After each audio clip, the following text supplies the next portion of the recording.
Olá pessoal, muito boa noite para você que nos assiste aqui na TVT e nos acompanha pela Rádio Brasil Atual.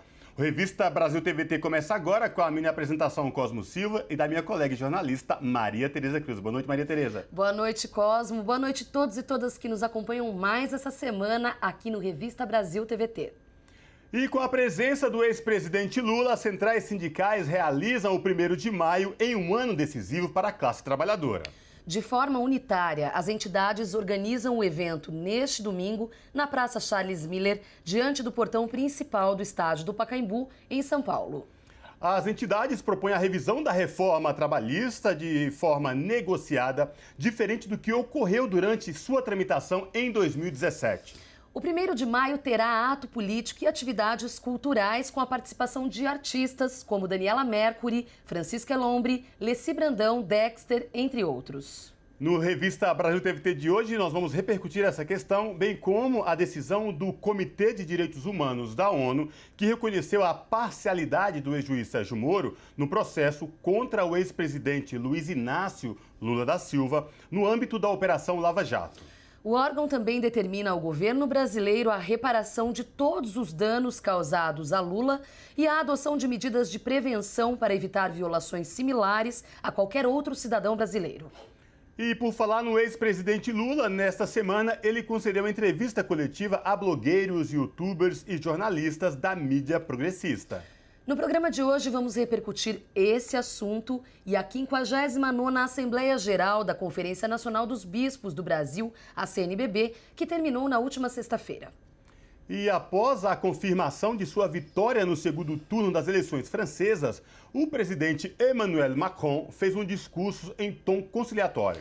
Pediu para que os manifestantes não vaiassem a adversária de extrema-direita Marine Le Pen e procurou acenar à esquerda, ao eleitorado de Jean-Luc Mélenchon, que ficou próximo do segundo turno com quase 22% dos votos. O Revista Brasil TVT deste sábado analisa o cenário político francês, uma vez que em pouco mais de um mês os franceses voltarão às urnas nas eleições legislativas. O programa de hoje também repercute os desfiles das escolas de samba que este ano trouxeram como temas principais as tradições de matrizes africanas, a história e a homenagem aos negros e negras esquecidos e sempre invisibilizados no Brasil.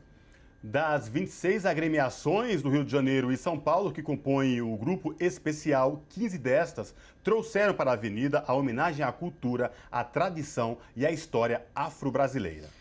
E há pouco mais de 20 anos, a Ialorixá Gildásia dos Santos e Santos, conhecida como Mãe Gilda de Ogum, faleceu em decorrência de um ataque motivado por intolerância religiosa.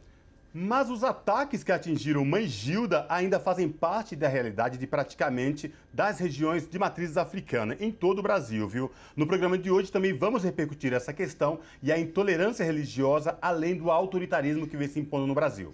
Juristas têm se manifestado frontalmente contra o indulto concedido pelo presidente Jair Bolsonaro ao deputado Daniel Silveira, condenado pelo Supremo Tribunal Federal a 8 anos e 9 meses de prisão por ataques à democracia.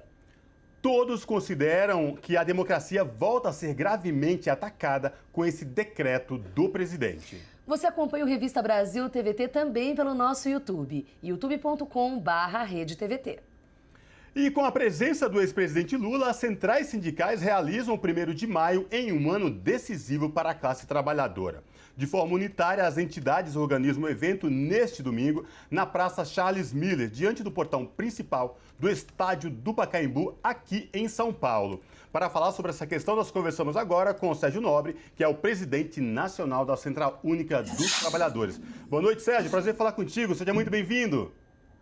Boa noite, Cosmo. Boa noite, Maria Tereza. Prazer é todo meu estar aqui com vocês e parabenizar pela qualidade do programa. Maravilha, o prazer é todo nosso, Sérgio. Sérgio, nesse domingo, 1º de maio unificado, todas as centrais, o 1º de maio nacional que será realizado aqui em São Paulo. Um ano importante para a classe trabalhadora, as centrais vêm se mobilizando, já entregaram uma pauta no Congresso Nacional dos Trabalhadores. Imagino que neste 1º de maio vocês vão evidenciar essa situação, né, Sérgio? Você sabe que o dia 1º de maio ele é o Dia Internacional da Classe Trabalhadora, é um dia em que os trabalhadores de todos os países do mundo se reúnem para refletir sobre o momento atual e pensar as lutas do futuro. No Brasil não vai ser diferente, né? Na Praça Charles Miller, nós vamos refletir muito sobre a situação do Brasil, que a gente já tem dito que é a pior que nós já vivemos, né? Mais de 650 mil mortos na pandemia de coronavírus, na sua maioria os mais pobres, a classe trabalhadora. Nós temos mais de 1/3 do nosso povo que ou está desempregado, ou está vivendo de bico, ou está no desalento. Nós temos um governo, na verdade um desgoverno, né, de Bolsonaro, que ataca sistematicamente as instituições, ataca a democracia, ataca os trabalhadores, suas organizações. Então o momento é grave. E o 1º de maio é refletir sobre tudo isso. A população brasileira precisa entender a gravidade da situação por que passa o Brasil e nós precisamos mudar de rumo.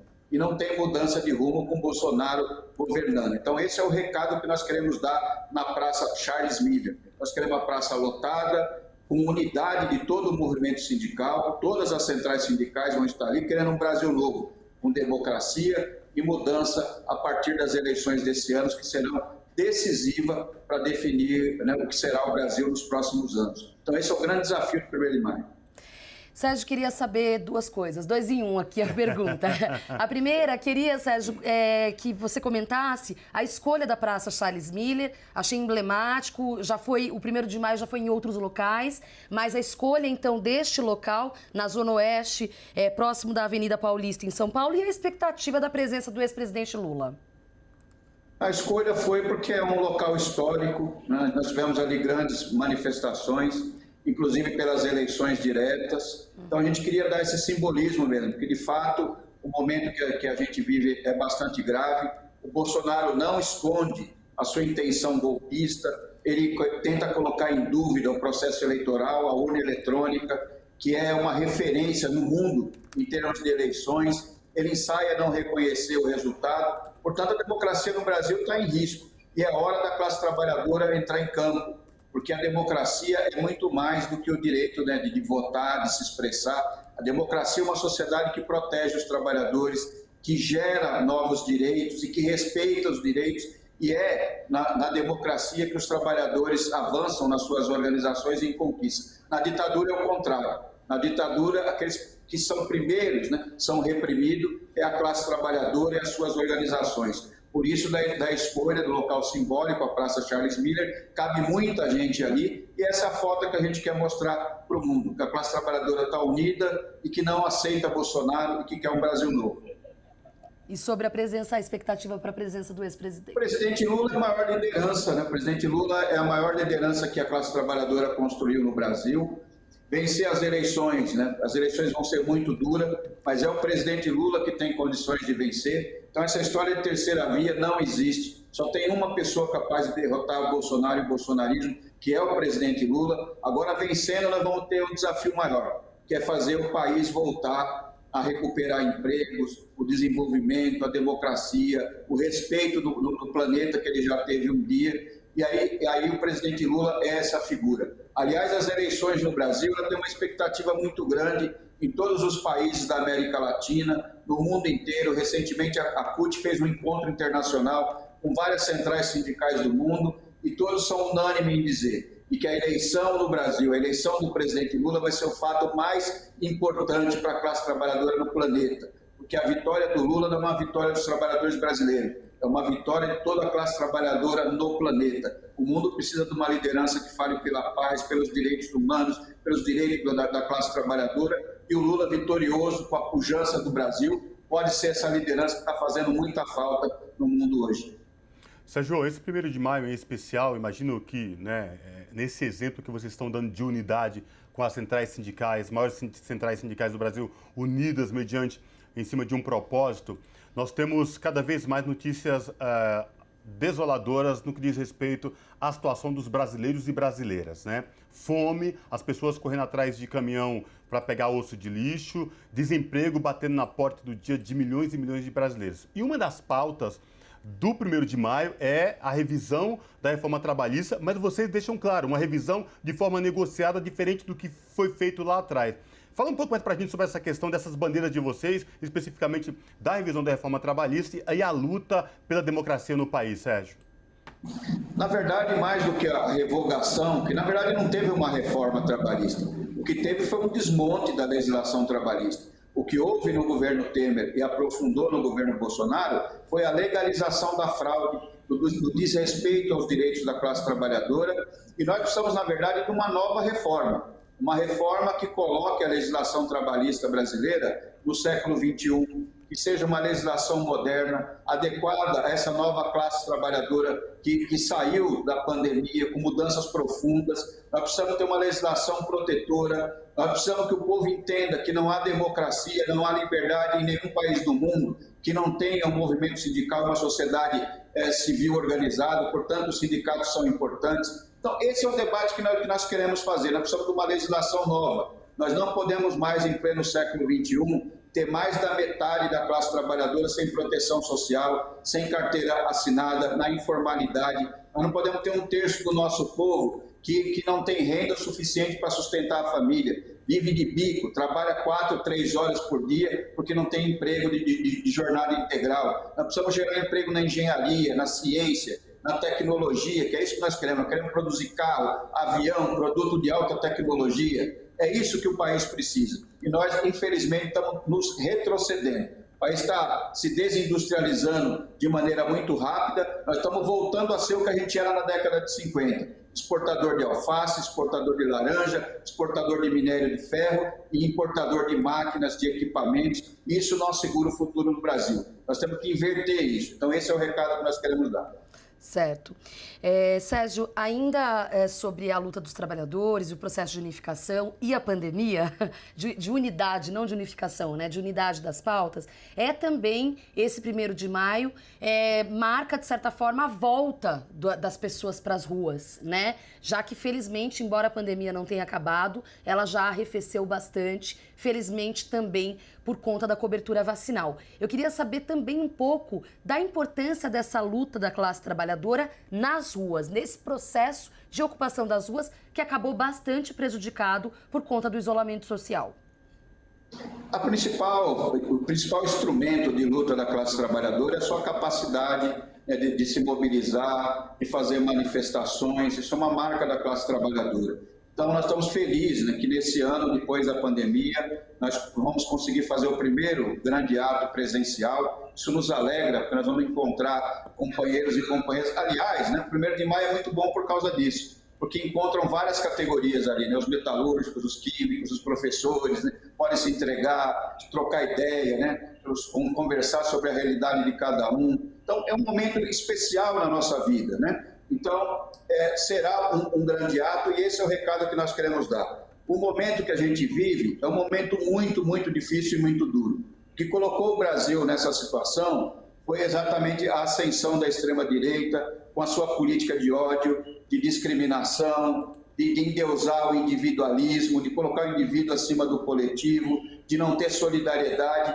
E a saída para o Brasil é o que é uma marca da classe trabalhadora. É a luta, é a organização, é a solidariedade, o companheirismo, a compaixão, e é isso que nós queremos mostrar para o povo brasileiro. Esse é o caminho que o país tem a seguir. Nós estamos a 6 meses da eleição da nossa vida e a classe trabalhadora será fundamental. Então esse é o recado do 1º de maio. A classe trabalhadora vai seguir unida para derrotar Bolsonaro e reconstruir o Brasil.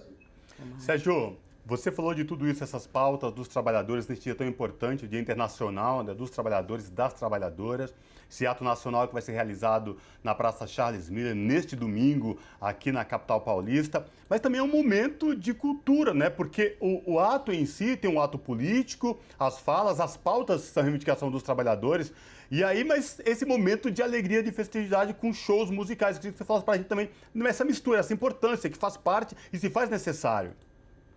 Isso é uma outra marca muito importante no movimento sindical, desde a sua fundação no Brasil, né? No início do século passado, o movimento sindical já promovia, né? Promovia a cultura nos bairros, o teatro de rua, promovia shows, isso sempre fez parte da vida dos trabalhadores. A gente luta, mas a gente luta com alegria também, né? Então nós vamos ter 2 momentos na Praça Charles Miller, né? Das 10 horas da manhã até as 2 horas da tarde, que será o ato político, e que vão falar lideranças do movimento sindical internacional, vão falar os partidos políticos, vão falar os grandes sindicatos, as centrais sindicais, o presidente Lula, que encerra o ato político. E depois nós vamos ter atividade cultural, um grande show, que vai estar lá o Dexter, vai estar a Daniela Mercury, né, que o povo merece também, né, ter um mega show. Daniela Mercury, que é super parceira, vai encerrar a parte cultural. E é um momento mesmo de confraternização das categorias, de ter um pouquinho de cultura, um pouquinho de alegria também, porque a luta é feita com alegria também.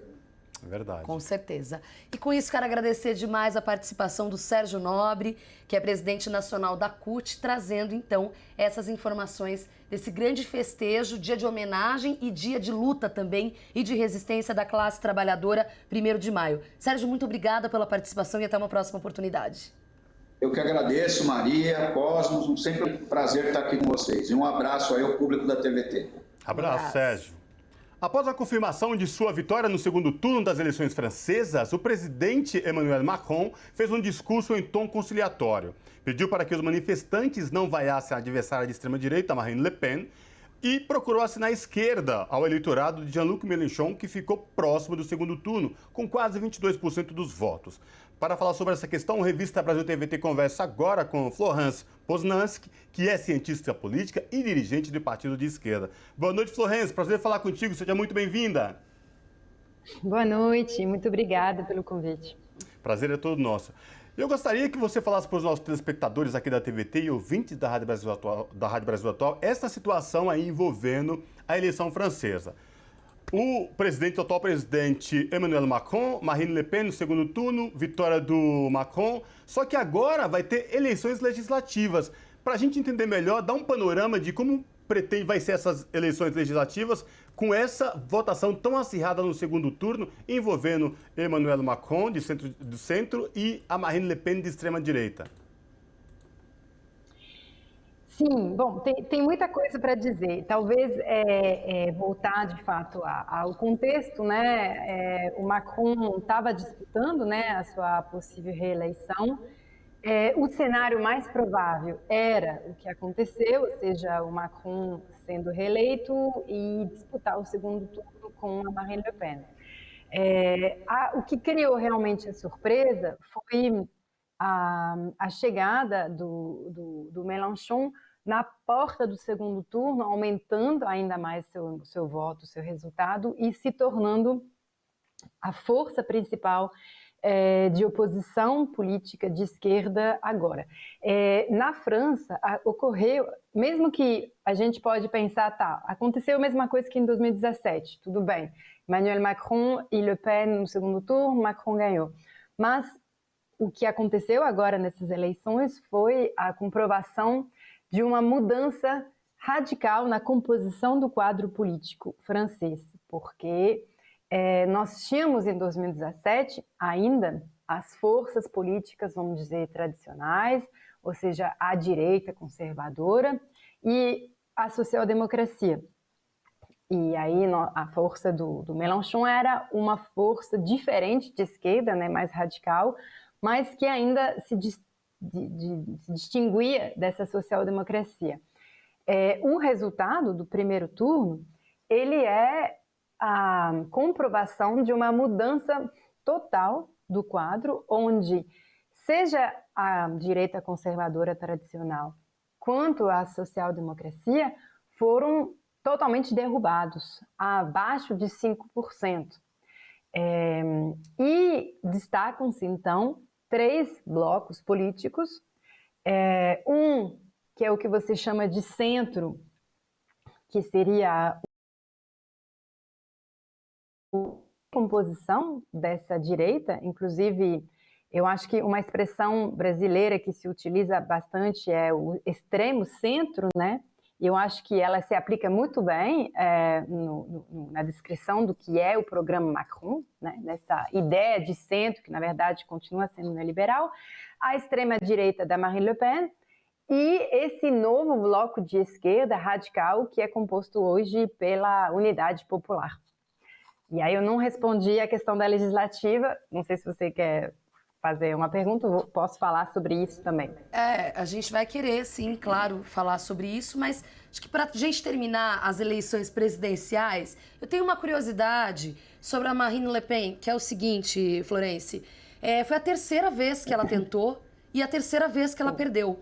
Eu queria entender contigo, a França, os franceses não aceitam um governo de extrema-direita? Existe, ou seja, o que eu quero dizer é o seguinte, pela história política francesa, não há espaço para uma figura como Marine Le Pen.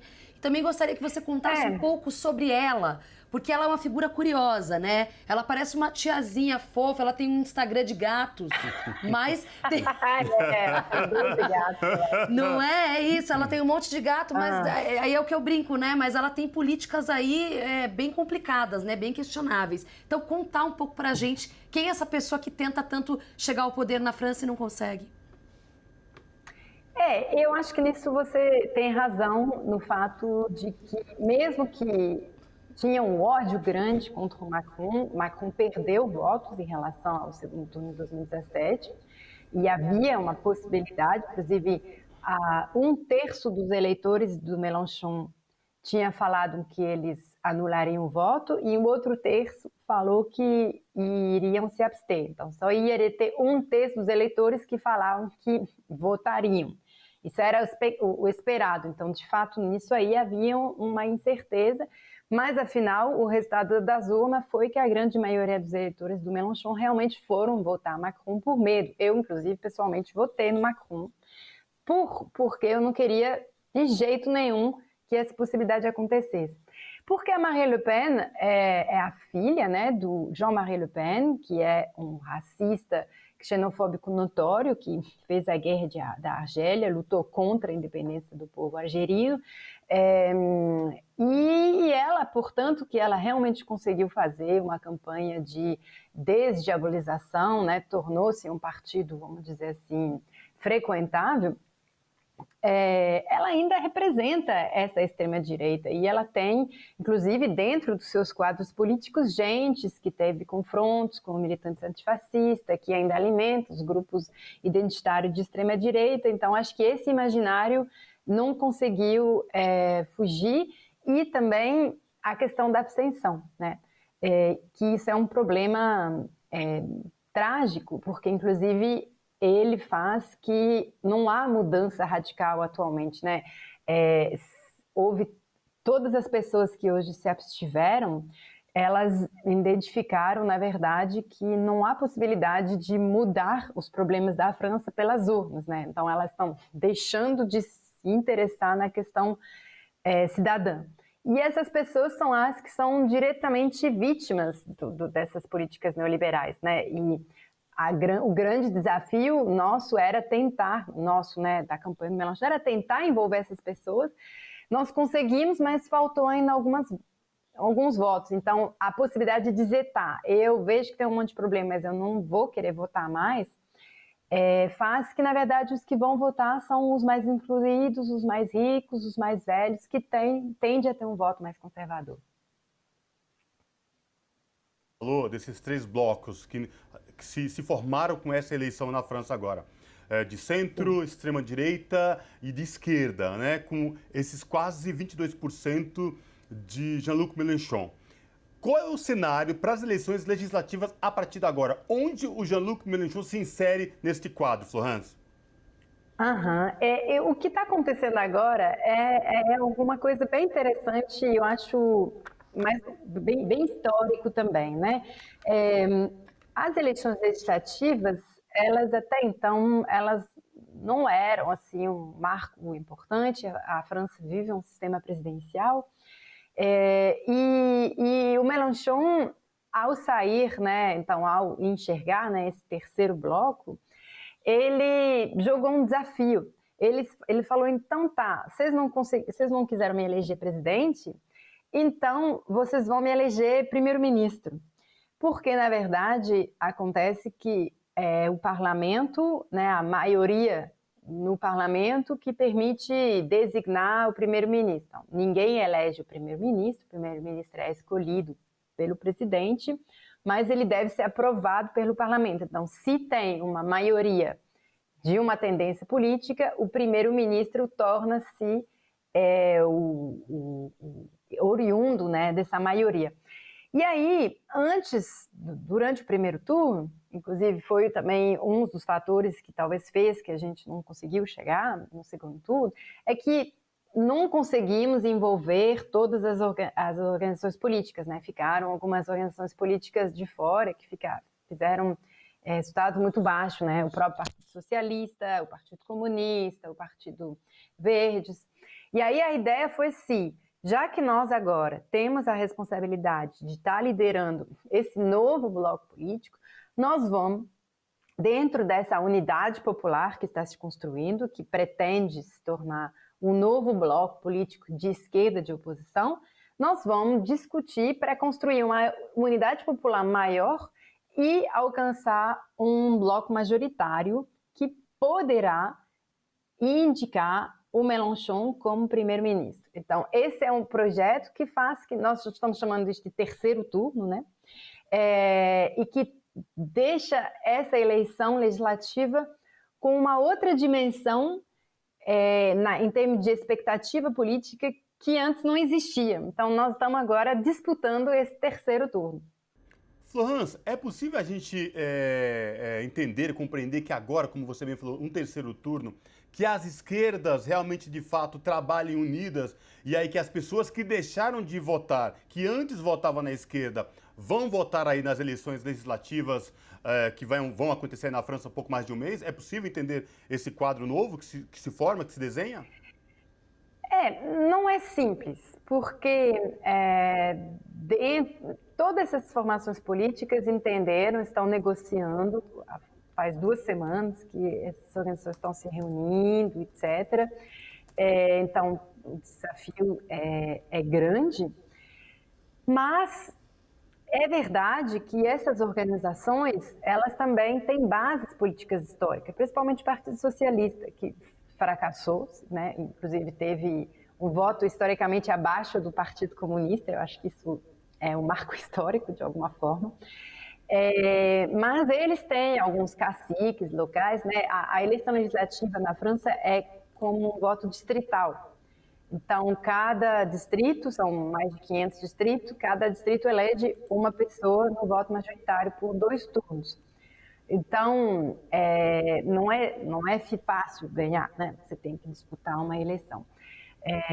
Mas essas organizações políticas, que inclusive hoje, já que elas fizeram um resultado abaixo de 5%, elas não tiveram nenhuma de suas despesas reembolsada, né? O sistema político francês faz que o poder público, o financiamento público reembolsa as campanhas políticas acima de 5%, né? Não tem financiamento privado de campanha, ou ele está muito controlado, então todas essas organizações tiveram gastos enormes e não vão ter reembolso. Elas têm problemas financeiros gigantes que fazem, inclusive, que elas não vão conseguir financiar a eleição legislativa de uma maneira razoável. Então, elas, de uma forma, estão obrigadas a discutir, conversar, mas elas também não querem perder sua independência política, né, sua autonomia política. Então, toda essa discussão está ali, mas a proposta é construir uma unidade popular onde todas as organizações teriam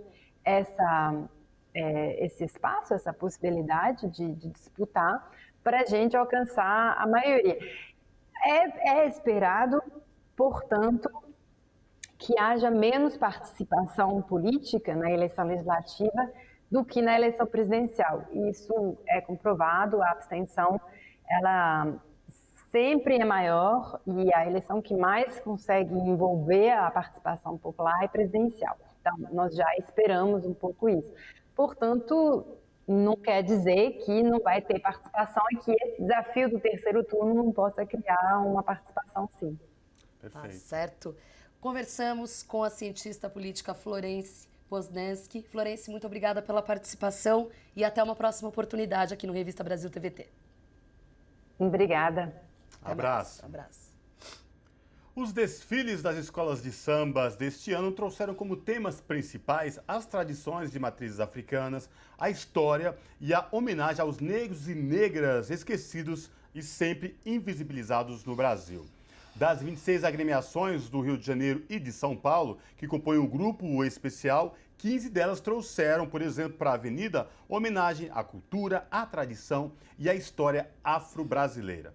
Para falar sobre esse assunto, o Revista Brasil TVT conversa agora com Makota Celina Gonçalves, que é jornalista e coordenadora nacional do Centro Nacional de Africanidades e Resistência Afro-Brasileira, o CENERAB. Boa noite, Celinha. Makota Celinha, tudo bem com você? Prazer falar contigo. Boa noite, pessoal. Prazer é todo meu. Muito bom estar aqui com vocês num momento tão importante para o nosso país também, né? Com Verdade, certeza. Prazer é todo nosso, viu, Celinha?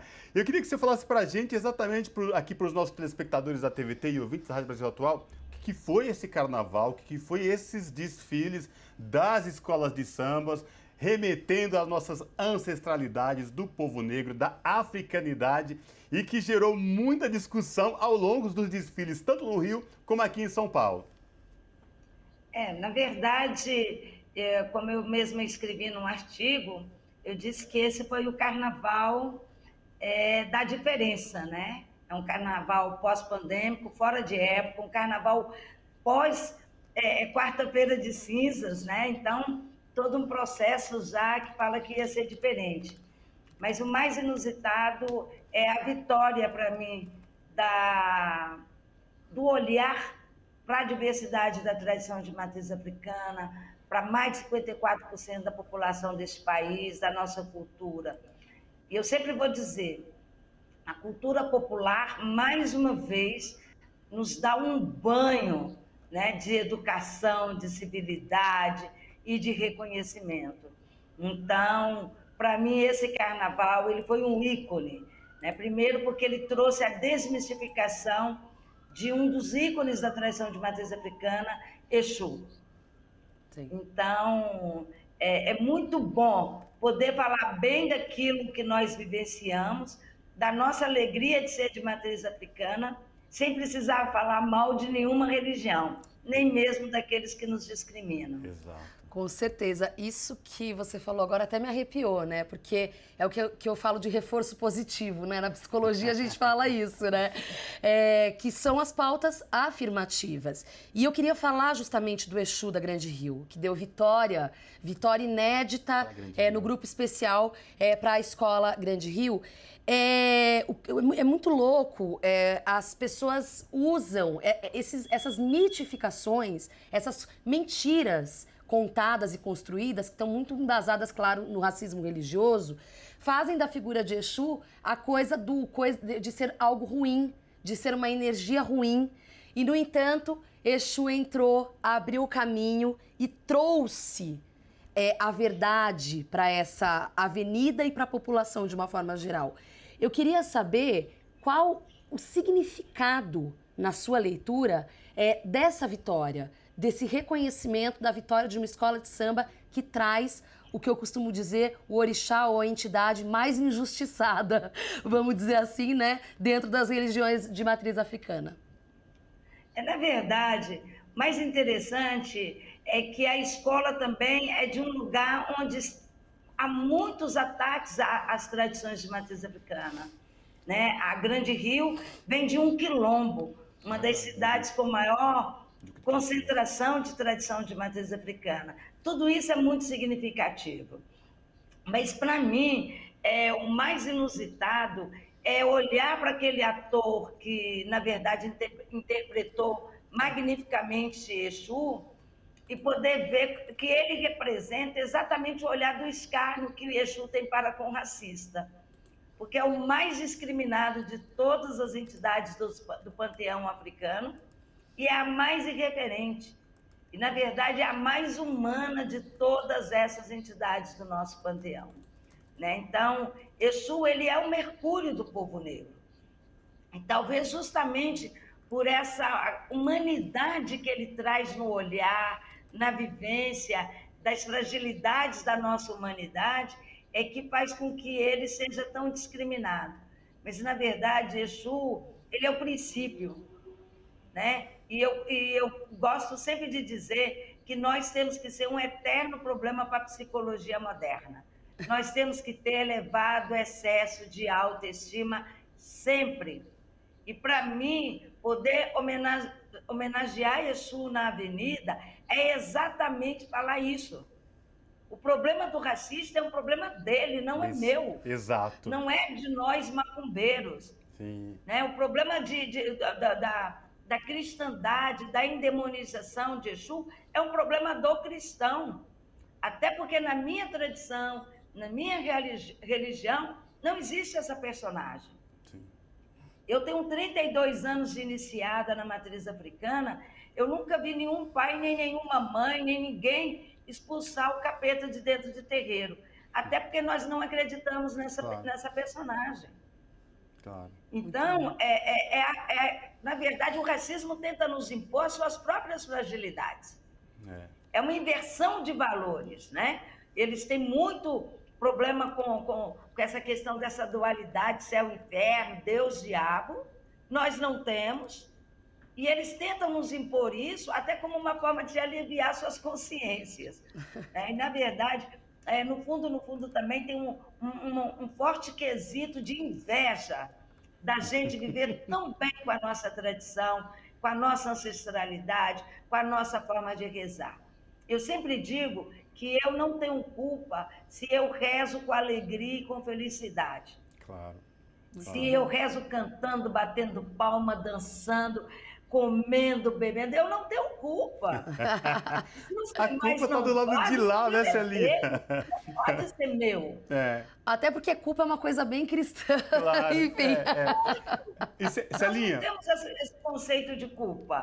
Então, sabe, é quando você joga para o outro a sua própria fragilidade. Frustração. E aí você faz uma releitura a partir do seu racismo. Sim. Por isso eu repito, o racismo é um problema do racista. Muito bom.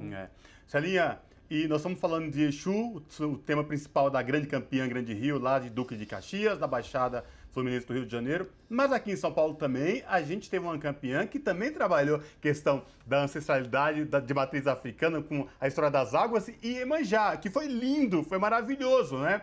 E aí você falando disso, o quanto a ignorância, o quanto a falta de conhecimento meio que, não nem que suja, mas que deixa violenta a questão de você ser feliz na sua forma de trabalhar a sua ancestralidade e da sua crença, efetivamente todo mundo tem crença. Não é certo ou errado, eu acredito, o meu credo não é diferente do seu, mas não é melhor nem pior, entendeu? A gente pode conviver de forma pacífica e fraterna, mas o problema é como você bem falou, tá do outro lado lá, na ignorância, na falta de conhecimento do preconceito, né? Mas enfim, volta aqui para Mancha Verde, São Paulo, campeã com o enredo das águas e Iemanjá, Celinha.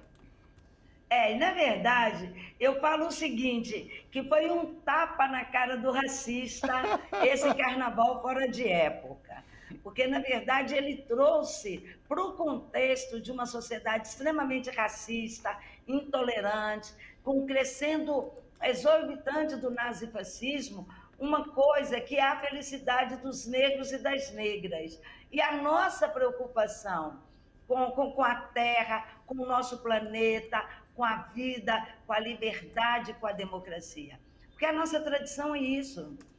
Eu, por exemplo, dirijo uma entidade que o lema é Pauê Paoriçá. Matou a folha, matou o orixá. Eu não rezo sem água, eu não rezo sem folha. Oxóssi, Iemanjá, Oxum, são partes intrínsecas da natureza e do planeta. Então, eu venho dessa tradição e nós trazemos para a sociedade a possibilidade dessa reflexão. Tal é a generosidade desse povo de descendência africana. Porque, na verdade, é isso. A gente quer virar para a sociedade e falar assim, vocês também são responsáveis. Na minha tradição, eu cuido. Eu não existo se não existir água. Se o planeta sucumbir, sucumbiu a todos. E vou além. Eu digo que o único animal racional é o que não deu certo na natureza. Porque os irracionais convivem muito bem com o seu habitat. O racional é que não dá conta. Sabe, é uma inversão de valores. Né? O único animal racional é o que destrói, é o que mata, é o que vilipendia, é aquele que mata, inclusive, em nome da fé. Portanto, a racionalidade há de ser questionada. O que é ser irracional? o que é ser racional. Muito bom. Macota, hoje na abertura do programa, a gente lembrou a morte da mãe Gilda de Ogum, para falar um pouco da intolerância religiosa, que foi lógico, lembramos da figura por ter sido emblemático, foi um marco, mas os casos de intolerância religiosa continuam reiteradamente acontecendo. E eu sinto, não sei se está aparecendo mais, se é um resultado do autoritarismo e da intolerância que a gente tem vivido. Essa semana, por exemplo, aconteceu um episódio numa escola de uma menina que foi agredida depois de se dizer umbandista em sala de aula. E a gente sempre fica sabendo desse tipo de coisa. Minha pergunta é a seguinte: já sabemos as raízes, estávamos falando das raízes desse problema, né, dessa questão, que é o racismo e tudo mais. Como resolver? Como tentar minorar ou diminuir, além da resistência, o que mais você acredita que pode ser feito para que um dia, quem sabe, a gente não tenha mais que fazer esse tipo de pergunta? Mobilização e retomada da democracia. É sensacional. É a primeira questão. Eu acredito muito na educação como forma de transformação. Eu, inclusive, tenho uma grande preocupação que uma coisa é quando eu brigo com um professor racista, com um adulto racista. Outra coisa é quando a criança é educada dentro de casa para ser racista e intolerante religiosa. Esse é o grande problema que nós estamos vivendo. O que você trouxe aí, nós vivenciamos em Belo Horizonte e Santa Luzia, aqui pertinho, há menos de um mês. Um coleguinha bateu na cara do outro porque o outro era do capeta. Alguém ensinou para essa criança a fazer isso. Essa é a grande questão. Uma coisa é eu brigar com você, eu brigar com um adulto, eu disputar o espaço e o debate político com um racista formado que é racista porque é racista. Outra coisa é eu disputar esse espaço da democracia, do direito à pluralidade e à diversidade com quem ainda está em formação. Essa é a grande questão. Então, e vou mais, eu acredito que o grande desafio de 2022 para nós é um só. É qual é o Estado que eu quero, qual é o conceito de laicidade que nós devemos estar construindo. Eu sempre falo que eu quero um Estado que não reze, mas que me permita rezar e permita àquele que não reza também o seu direito a não rezar. Claro. Esse é o princípio básico para mim de laicidade. Agora, para mim, um Estado que você tem, que o próprio ministro da Educação consegue, ao mexer na sua bolsa, dar um tiro no aeroporto, o que é que você espera? Esse é uma pátria educadora? É uma pátria que quer transformar? Ou é uma pátria cujo o maior representante hoje, que eu não gosto de dizer o nome, faz arminha com a mão em nome de Deus? É como se as pessoas nesse país hoje tivessem uma autorização para falar que não gostam de Macota Serinha por causa do brinco que ela usa, do óculos que usa. É a perda da nossa humanidade que está colocada. O fascismo faz isso. O nazifascismo faz isso. E eu vou além. Eu vou dizer para vocês que a Alemanha nazista só foi o que foi porque a sociedade alemã permitiu a Hitler ser o que era. Exato. Ele sozinho não seria um terço do que ele foi, se não fosse o aval da sociedade alemã doente naquele momento. E nós temos que curar o nosso país. É inacreditável. Nós temos que vacinar o nosso país com vacina da democracia, do direito à liberdade, do direito à vida. É verdade. Sabe, eu não quero que meu Estado reze, eu quero ter direito a rezar. O meu Deus não é melhor que o seu. A minha fé não é melhor que a sua. É apenas diferente. É verdade. Por exemplo, eu vou no terreiro, eu sou solteira, vou lá no terreiro, peço ao Pai de Santo um banho, um cheiro para ficar mais charmosa, arranjar um belo de um amor, sair, me sentir bem. A menina católica cozinha o Santo Antônio no feijão, vai na missa de Santo Antônio, sobe no pau de Santo Antônio. Inverte o santo de ponta cabeça. Isso. A evangélica vai no culto das solteiras. Ora diante da Bíblia pedindo a Deus um varão justo e trabalhador. Exato. Todas nós estamos buscando a mesma coisa, um amor. A forma de buscar é que é diferente. E que bom que é diferente. Que coisa bonita. É verdade. Que coisa Lindo. bonita. E com isso, é isso. Todos buscamos amor. Temos, né? A gente está precisando, inclusive, de amor. Muito amor. E quero, com isso, agradecer demais a jornalista Macota Celinha Gonçalves, coordenadora nacional do Centro Nacional de Africanidade e Resistência Afro-Brasileira, Senarab, com essa brilhante participação aqui no Revista Brasil TVT. Obrigada, até uma próxima. Até uma próxima. Eu queria só terminar com uma frase. Claro. Pode falar. O mundo tem muros em excesso. Ah. Vamos construir pontes. Pontes, E nas pontes cabem exatamente. todas as formas de andar. Vamos ligar, fazer ligação. De rezar. Não quebrar. Coisa boa. Um abraço. Muito obrigada. Abraço, Axé. Celinha. Eu que agradeço. E com isso, a gente vai para um breve intervalo aqui no Revista Brasil TVT e volta daqui a pouco.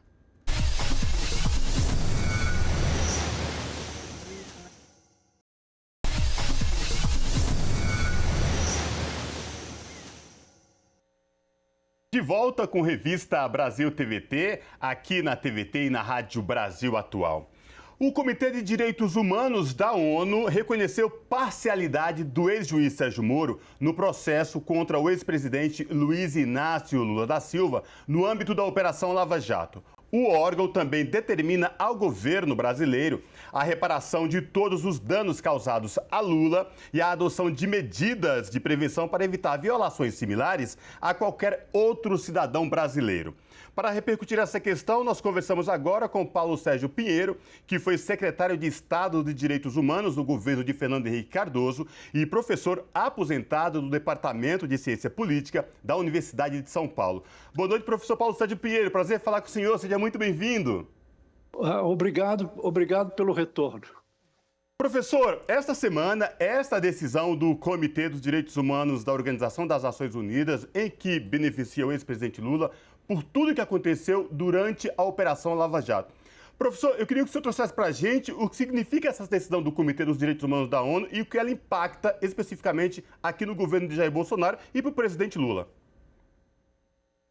Olha, eu acho, em primeiro lugar, eu acho que é bom dizer o que é esse Comitê de Direitos Humanos, que o pessoal faz uma confusão enorme. Inclusive, o juiz Moro, que em termos de direito internacional é uma zebra qualificada, ele diz, esse foi uma decisão de um comitê da ONU e não um órgão central. Eu não sei o que ele entende por órgão central. Queria que a decisão fosse tomada pela Assembleia Geral ou pelo Conselho de Segurança. Então, isso é uma bobajada.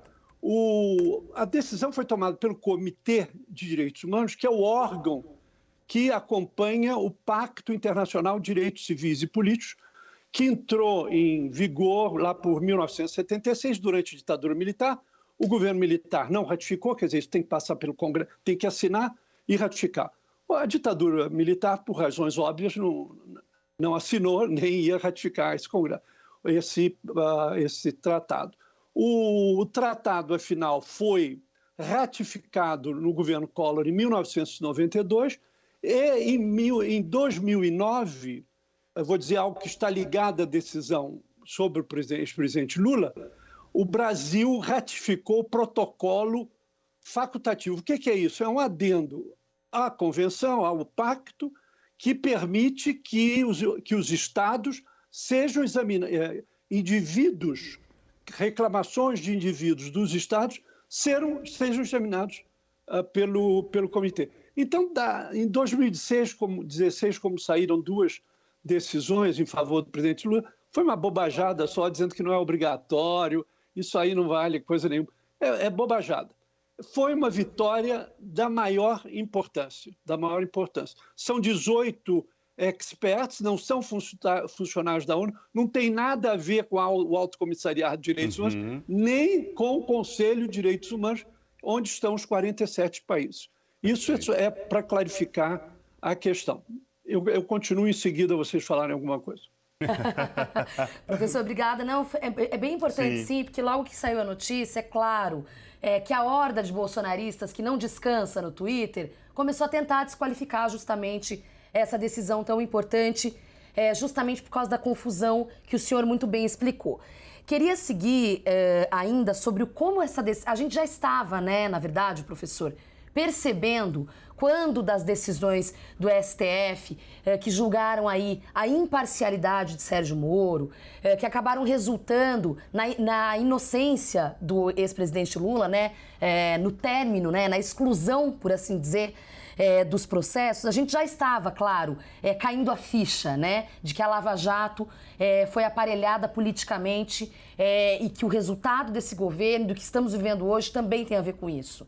Mas gostaria de perguntar, professor, o quanto essa decisão referenda isso tudo que já estávamos percebendo a partir dessas decisões da Corte Suprema aqui do Brasil.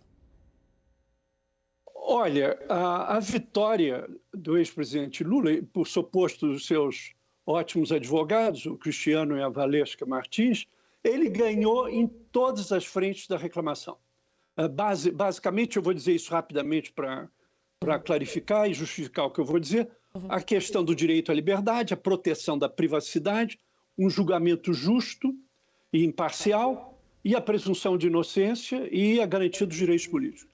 Os processos do juiz Moro contra o presidente cometeram irregularidades e desrespeitaram todos esses artigos do tratado que defendem esses direitos. É importante dizer, justamente para enfrentar essa torcida do juiz Moro, que disse que tudo, apesar de todas as decisões do Supremo, ele continua culpado por tudo que ele praticou. Isso realmente é de uma inexatidão total, porque o juiz Moro não se conforma que ele foi julgado parcial, foi parcial. E os seus julgamentos e as sentenças foram tornadas nulas pelo Supremo Tribunal Federal. E agora, além do Supremo Tribunal, esse órgão internacional ratifica em toda a frente que todos esses direitos que eu mencionei foram violados. O meu colega Luiz Felipe Alencastro, que é um historiador importante, ele me dizia no outro dia, o que é importante nessa decisão é que ela consolida a decisão de parcialidade por parte do juiz Moro. Não entrou nessa história de que o processo não podia ser em Curitiba, que o juiz não era o juiz natural. Não entrou nessas quisilhas, nesses probleminhas mais de técnica jurídica, não. O que essa decisão afirma é a violação dos direitos do presidente Lula. Tudo que vocês sabem, aquela apreensão, aquela detenção televisionada na hora no aeroporto de Congonhas, impedir ao presidente de ir ao enterro do irmão, a questão da escuta ilegal da presidenta Dilma. Quer dizer, tudo isso que nós acompanhamos, que não precisou nem o Intercept para dizer isso, tudo isso nós acompanhamos no dia a dia. Isso foi denunciado, delações colocadas no período eleitoral, favorecendo o candidato da extrema-direita. Então, isso, numa decisão que eu acho que tem mais de 60 páginas, o Conselho reconhece tudo isso. Qual a consequência? Claro, o governo brasileiro provavelmente não vai nada levar em conta, ainda que eu desconfie, como quem sai mesmo arrasado nessa decisão é o juiz Moro. O juiz Moro sai totalmente desqualificado.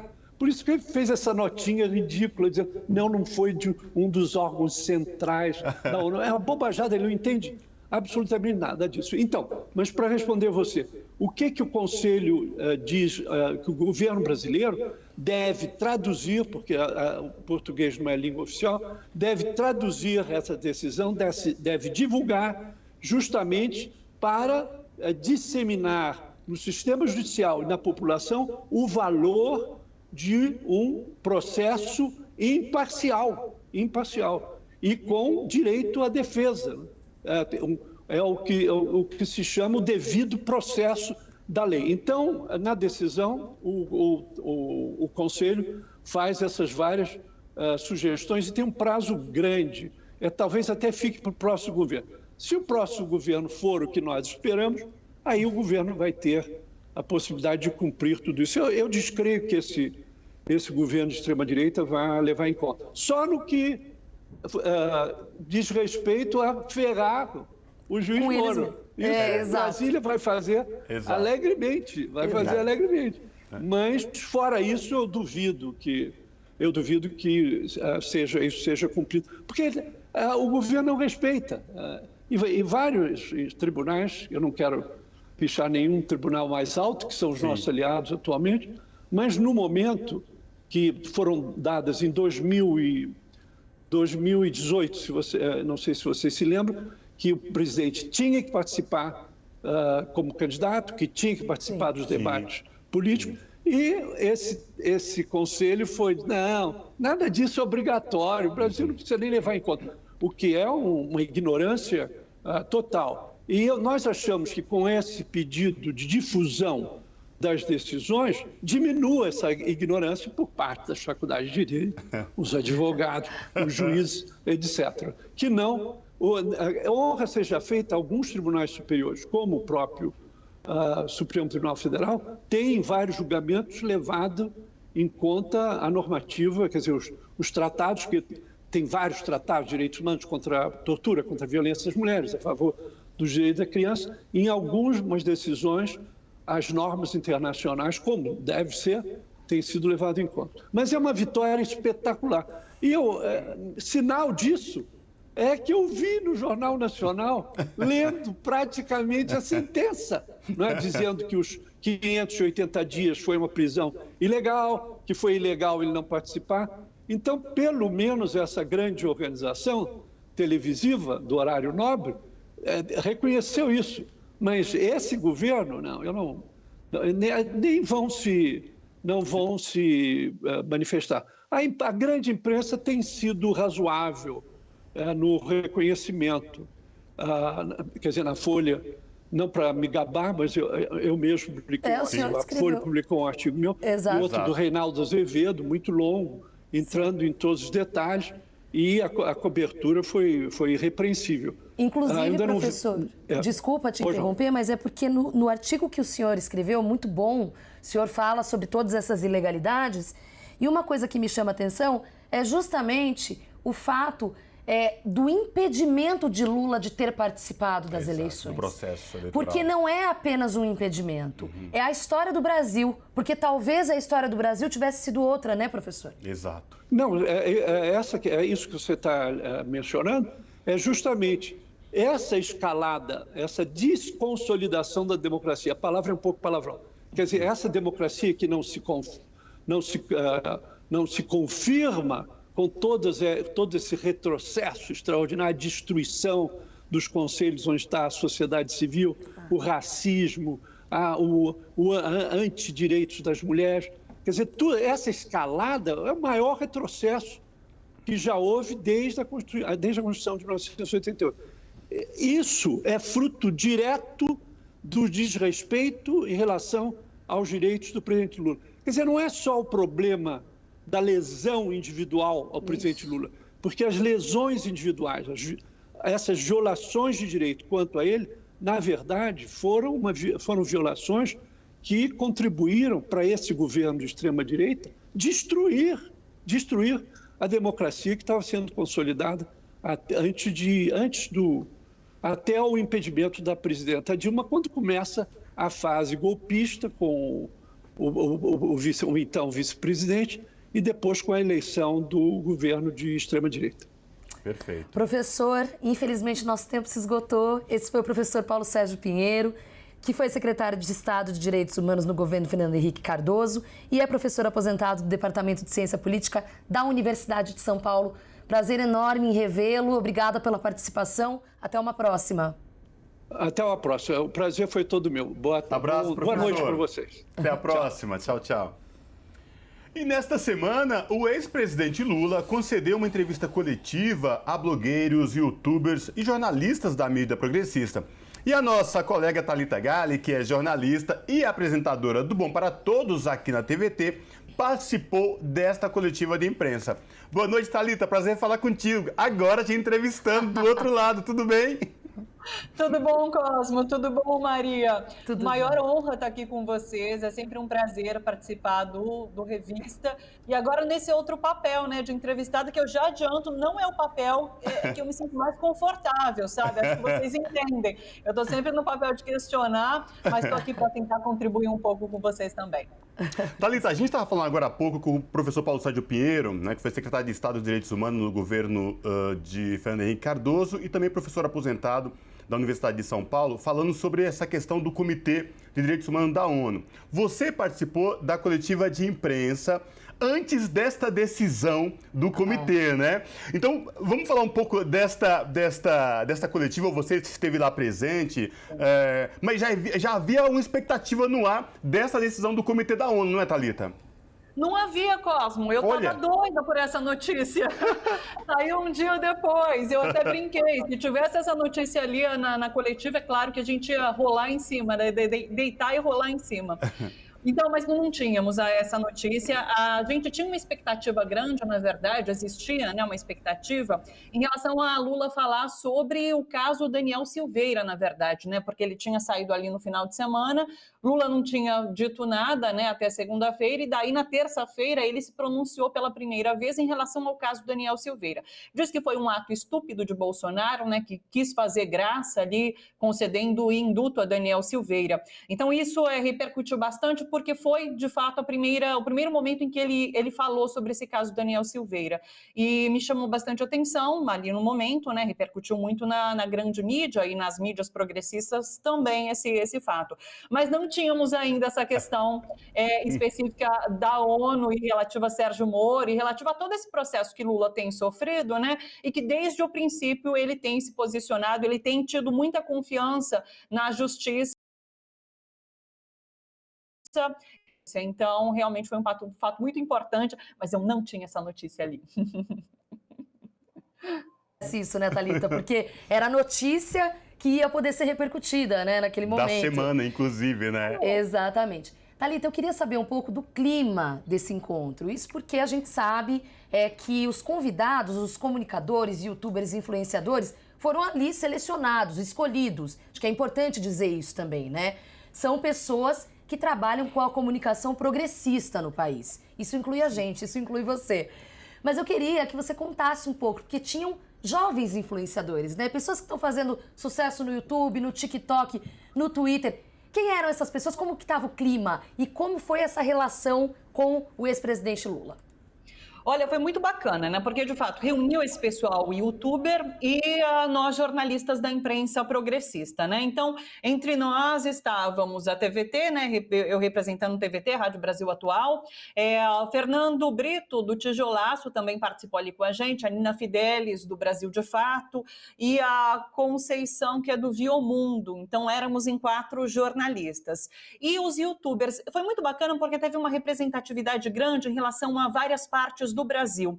Então, eram muitos os youtubers que representavam ali o Nordeste, então isso foi muito bacana. E são pessoas, né, os youtubers principalmente, são pessoas super carismáticas, né, estão muito acostumadas a lidar com o público, então são super simpáticos, todos muito legais. Eu já tinha entrevistado alguns deles, então a gente já se conhecia, então isso foi bacana.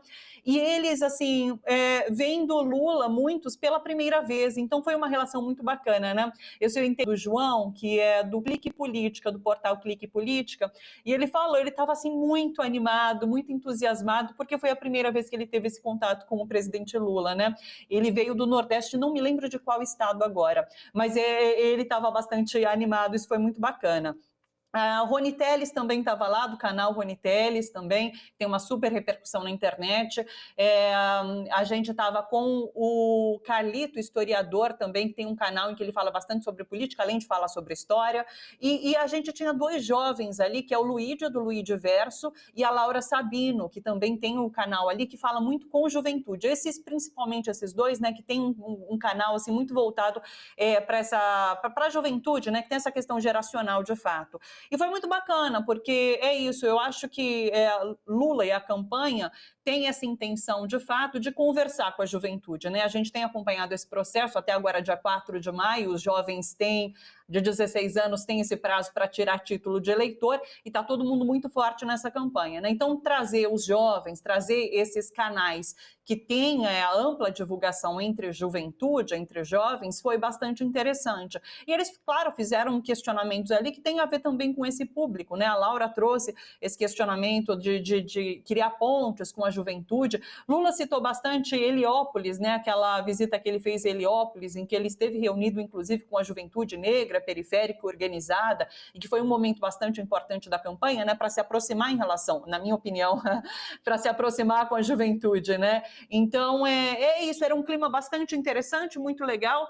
Acho que os youtubers acreditavam que fosse ser uma conversa mais aberta, mas a gente que participa de coletiva sabe que tem essa questão, né, de que cada um tem que fazer o seu questionamento, tem um tempo ali de pergunta e resposta, e Lula fala bastante, a gente sabe, né, então foram 3 horas, teve uma rodada só de pergunta e foram 3 horas de respostas por parte de Lula, então foi uma maratona para ele, que claro, ficou cansadíssimo, a gente teve um almoço depois com ele, inclusive, mas ele estava bastante cansado, dava para perceber, mas foi muito bacana, porque daí sim, foi um momento mais de descontração, de conversar, ele falou bastante sobre o Nordeste, os youtubers trouxeram experiências e vivências de cada um deles, então foi um clima super bacana, super legal, e fazendo essa mescla, né, do jornalismo progressista nosso, né, com os canais de YouTube.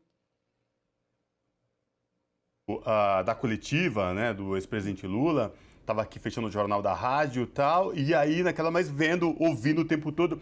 E eu achei, a minha impressão, pelo menos quem estava do outro lado, né, aqui atrás, vendo, aliás, observando, acompanhando, que ele estava muito sereno. E quando eu falo sereno, eles não estavam menos ou mais enfático, não. Ele sabia com clareza exatamente na resposta para cada pergunta, principalmente quando se referia aos jovens. E essa serenidade dele, que mostrou um ponto de equilíbrio, eu achei sensacional e também repercutiu. Falei com outros colegas também e eles acharam a mesma coisa. Você presenciou isso? Você também achou isso? Não achou? O que é que você pode falar para a gente? Sim, eu acho que ele estava muito sereno, assim, entusiasmado em responder, né, cada questionamento que era feito. A gente sabe que Lula gosta de ser cutucado, né, ele gosta de responder essas perguntas mais, assim, mais cabeludas e tal. Então, assim, ele estava gostando, parecia, de dar as respostas, de ser questionado sobre diferentes assuntos, né. E alguns pontos saltaram, inclusive que não vieram de perguntas, mas que ele acabou trazendo durante a fala dele, que foi essa questão do sigilo, né, que saltou bastante, ele falando que vai quebrar sigilos impostos por Bolsonaro agora durante o governo, e a gente sabe que são vários, isso pegou bastante, né, repercutiu muito, ele falou, a gente sabe que são muitos os sigilos, né, tem o sigilo da viagem à Rússia, tem o sigilo em relação à carteira de vacinação dele, tem sigilos em relação a Pazuello ali no Ministério da Saúde, então foi um ponto importante, eu acho que chama a atenção do eleitor, inclusive, né? Porque há essa indignação a cada vez que Bolsonaro coloca sigilo em alguma informação, que a gente aqui, a sociedade, quer saber, quer ter acesso, quer ter mais transparência, né? Então foi um ponto importante. Ele falou sobre questões que ele está muito acostumado a falar, né? A questão da fome, então eu achei muito interessante ele trazer essa preocupação novamente com a questão da fome, e eu achei muito interessante, fazendo um link, inclusive, com a pergunta que eu fiz. Eu trouxe essa questão do combate ao racismo, né, como isso foi muito forte durante os governos Lula e Dilma, e essa estrutura de combate ao racismo, de políticas de igualdade racial, né, de promoção de igualdade racial, tudo isso foi destruído nesse último governo. E ele citou essa questão da África, né, da reparação que é devida à África e aos negros aqui no Brasil, mas falando que é muito importante a gente estabelecer essa conexão com a África de solidariedade, de transferência de tecnologia. E eu acho isso muito importante também quando a gente fala sobre a questão da fome mundial, né? Ele traz também essa questão da fome aqui no Brasil, e a gente sabe que existe uma questão de fome mundial. E ele falou que vai retomar tudo isso num futuro governo, num possível e futuro governo. Essa transferência, principalmente, ele citou assim, olha, eu queria que a savana africana tivesse o mesmo potencial produtivo do cerrado brasileiro. E a gente estava prestes a fazer isso, né? A tentar essa transferência de tecnologia para tornar o lugar mais produtivo, mais rico, para, claro, ter essa produção de alimentos que curam o problema da fome, né? Então, assim, eu acho que ele trouxe muitas questões importantes que vem trazendo já durante a campanha também, né? E de uma forma muito serena, que eu acho que foi propiciada pelo clima da coletiva, de fato, que foi um papo gostoso, foi um papo aberto ali com os youtubers e com a gente jornalista. Que outro dia ontem, na verdade, com um amigo que foi um papo entre amigos, né? Quase isso, né? Porque você sabe que a gente tenta sempre trazer algumas questões assim, cutucando de fato, né? Claro. Então, assim, no meu questionamento, por exemplo, eu quis saber, no dia anterior, ele citou carnaval, né? Como o carnaval tinha sido importante, trazendo essas questões referentes a religiões de matriz africana e a população negra, o respeito à população negra, né? E eu quis trazer no meu questionamento a questão da violência policial contra negros, né? Porque no dia anterior, um garoto de 18 anos tinha morrido ali no Jacarezinho, no Rio de Janeiro. Um garoto de 18 anos, pai de um menininho de 4 meses, os relatos são de que o policial atirou e saiu rindo sem prestar qualquer tipo de socorro, né? E eu tentei trazer esse questionamento, mas Lula acabou respondendo num plano mais amplo, falando sobre reparação, de fato, ao povo negro aqui no Brasil, né? E não falou tanto sobre a violência policial. Então, é uma conversa entre amigos, mas eu queria que ele tivesse falado mais sobre violência policial, entendeu? Diga. Não, até porque a violência policial, uma das raízes dela é a guerra às drogas. E vamos lembrar, claro, que foi em 2006, a assinatura pelas mãos de Lula, que a lei de drogas piorou, né? Sim. Espero que ele reveja, inclusive. Né? Exatamente, é um ponto. São esses temas, Maria, que às vezes eu acho que se tornam tabus sem precisar se tornar, sabe? Sim. Eu acho que são pontos que têm que ser discutidos agora em campanha. Vamos ver se mais para frente, né? Quando for lançado de fato o projeto político da chapa Lula-Alckmin, a gente vai poder se aprofundar nesses questionamentos, né? De saber de fato qual vai ser a política de guerra às drogas adotada, se vai continuar sendo a que foi adotada lá no passado, que se mostrou errática, né? Não deu certo de fato. Tem essa questão do aborto, saúde pública. Eu, enquanto mulher, enquanto feminista, eu acho muito importante trazer essa pauta num momento como esse. Eu sei dos perigos que ela traz, eu sei dos riscos que essa pauta traz, porque é encarada como uma pauta de costume, né? E não deveria. É uma pauta de direito civil, de cidadania. Então, eu acho que, assim, são pautas importantes a se trazer durante esses próximos questionamentos que serão feitos em relação a Lula, né? Agora, como candidato, dia 7 eles lançam a chapa, né? Lá na frente, em junho, eles se colocam como candidato, de fato, e acho que vai ser momento, sim, de trazer essas questões que eu considero importante. Eu, enquanto mulher, enquanto feminista, enquanto jornalista, acho importante de tocar, sim. Não, claro, com certeza. A gente precisa encerrar, só tem uma última curiosidade. Em algum momento, que você mencionou, em algum momento foi falado alguma coisa sobre a chapa Lula-Alckmin, que tem gerado tanta polêmica? Você sabe que a Nina, do Brasil de Fato, né, ela trouxe o questionamento sobre até que ponto esse encontro com Alckmin, né, essa aliança com Alckmin, tornaria a candidatura mais conservadora, né? Não vou dizer que ele respondeu objetivamente a isso, não. Mas a gente entende, ele traz isso também na fala dele, da necessidade do momento, né? O que o momento pede, que é essa união de forças políticas democráticas para a derrota do autoritarismo que a gente vive hoje, né? Então, assim, resumidamente, Maria, foi o que ele trouxe quando respondeu em relação à chapa Alckmin, foi isso, que agora vai ser lançada ainda, né? Então, a gente ainda vai ter muito a questionar também sobre isso. Com certeza, semana inteira. A semana inteira. É isso, essa foi Thalita Galli, jornalista, apresentadora do Bom para Todos e que já ocupou essa bancada também. Thalita, muito obrigada pela participação, até breve. Até, pessoal. Um beijão para você, Cosmo, para você, Maria. Bom trabalho para vocês. Até uma próxima. Abraço. Tchau, tchau. Até. E a gente aqui no Revista Brasil TVT vai para um breve intervalo e volta daqui a pouquinho. Não saia daí.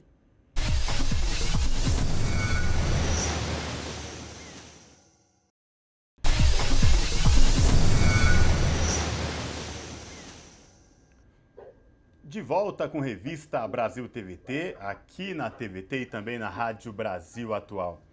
A 59ª Assembleia Geral da Conferência Nacional dos Bispos do Brasil, a CNBB, terminou na última sexta-feira. Para repercutir esse assunto, nós conversamos agora com o Padre Paulo Renato, que é assessor político da CNBB. Boa noite, Padre Paulo. Prazer falar contigo. Seja muito bem-vindo. Obrigado pela acolhida. Obrigado, Cosme. Obrigado, Maria Tereza. Uma saudação carinhosa aí a todos que assistem a TVT, de modo particular essa revista Brasil TVT. Maravilha. Padre Paulo, a semana terminou com a 59ª Assembleia Geral da CNBB. Queria que o senhor falasse para a gente, para os nossos telespectadores aqui da TVT e também ouvintes da Rádio Brasil Atual, que mensagem, né, os bispos da CNBB trazem aí ao povo brasileiro após essa 59ª Assembleia? Então, primeiro eu queria dizer assim, a Conferência Nacional dos Bispos do Brasil ela tem uma trajetória histórica de suas assembleias, por isso, como você bem disse aí, a 59ª, né? Uhum. Ela manteve essa trajetória mesmo em períodos muito difíceis do nosso Brasil e sempre com posições firmes, democráticas, proféticas, em defesa do Estado Democrático de Direito, em defesa das liberdades das pessoas, em defesa daquilo que deveria ter marcado durante todo o período da história o nosso país, que é a democracia. Contudo, mesmo em períodos onde a democracia não foi exercida ou aproximada de exercer, ela deixou de realizar suas assembleias e trouxe essa mensagem, né?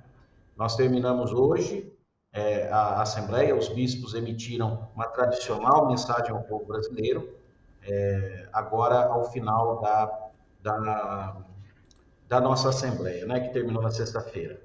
A mensagem está dividida em 4 momentos. Ela começa com uma esperança, e a gente identifica sinais de esperança. Ela vai, logo após essa identificação de sinais de esperança, falar das crises que nós estamos vivendo. Ela conclama para as urnas e termina com uma esperança novamente, que são as eleições, não é? É esse momento que nós estamos vivendo. Com certeza. Padre Paulo, eu queria falar um pouco sobre alguns destaques ao longo da semana. Um deles foi o encontro que falou da campanha da Fraternidade 2022, cuja temática é Fraternidade e Educação. Gostaria que o senhor contasse primeiro, para quem é leigo, né, não sabe da importância da campanha da Fraternidade para a Igreja Católica e a escolha do tema. Então, a campanha da Fraternidade também é outro marco que a gente tem na história do Brasil, né? Uhum. Ela, desde a década de 60, ela acontece todos os anos e é uma campanha que sempre foca num tema da sociedade. É muito importante que nós compreendamos assim, a Igreja, a partir dos seus valores, evangelho e doutrina social da Igreja, ela tenta iluminar uma realidade social, política, a cada ano. Então, nós já tivemos campanha da fraternidade e violência, nós já tivemos fraternidade e água, nós já tivemos fraternidade e emprego, nós já tivemos fraternidade e assim por diante, né? E nesse ano, a fraternidade e educação, ela marcou essa campanha e continuou os seus desdobramentos. Nós temos o nosso tempo forte, que é o período da Quaresma, que termina com a Páscoa. Nesse tempo, ela é intensamente trabalhada, e a partir desse tempo nós continuamos desdobrando em ações concretas a campanha, mas nós já estamos na preparação da campanha de 2023, que vai tratar de um tema extremamente pertinente, que é a fraternidade e a fome. Sobretudo, né, padre, um momento tão delicado que a gente vive hoje, né, com milhões de brasileiros que passam fome, correm atrás de um caminhão para pegar osso, brigam por um caminhão de lixo para ver se tem alguma sobra.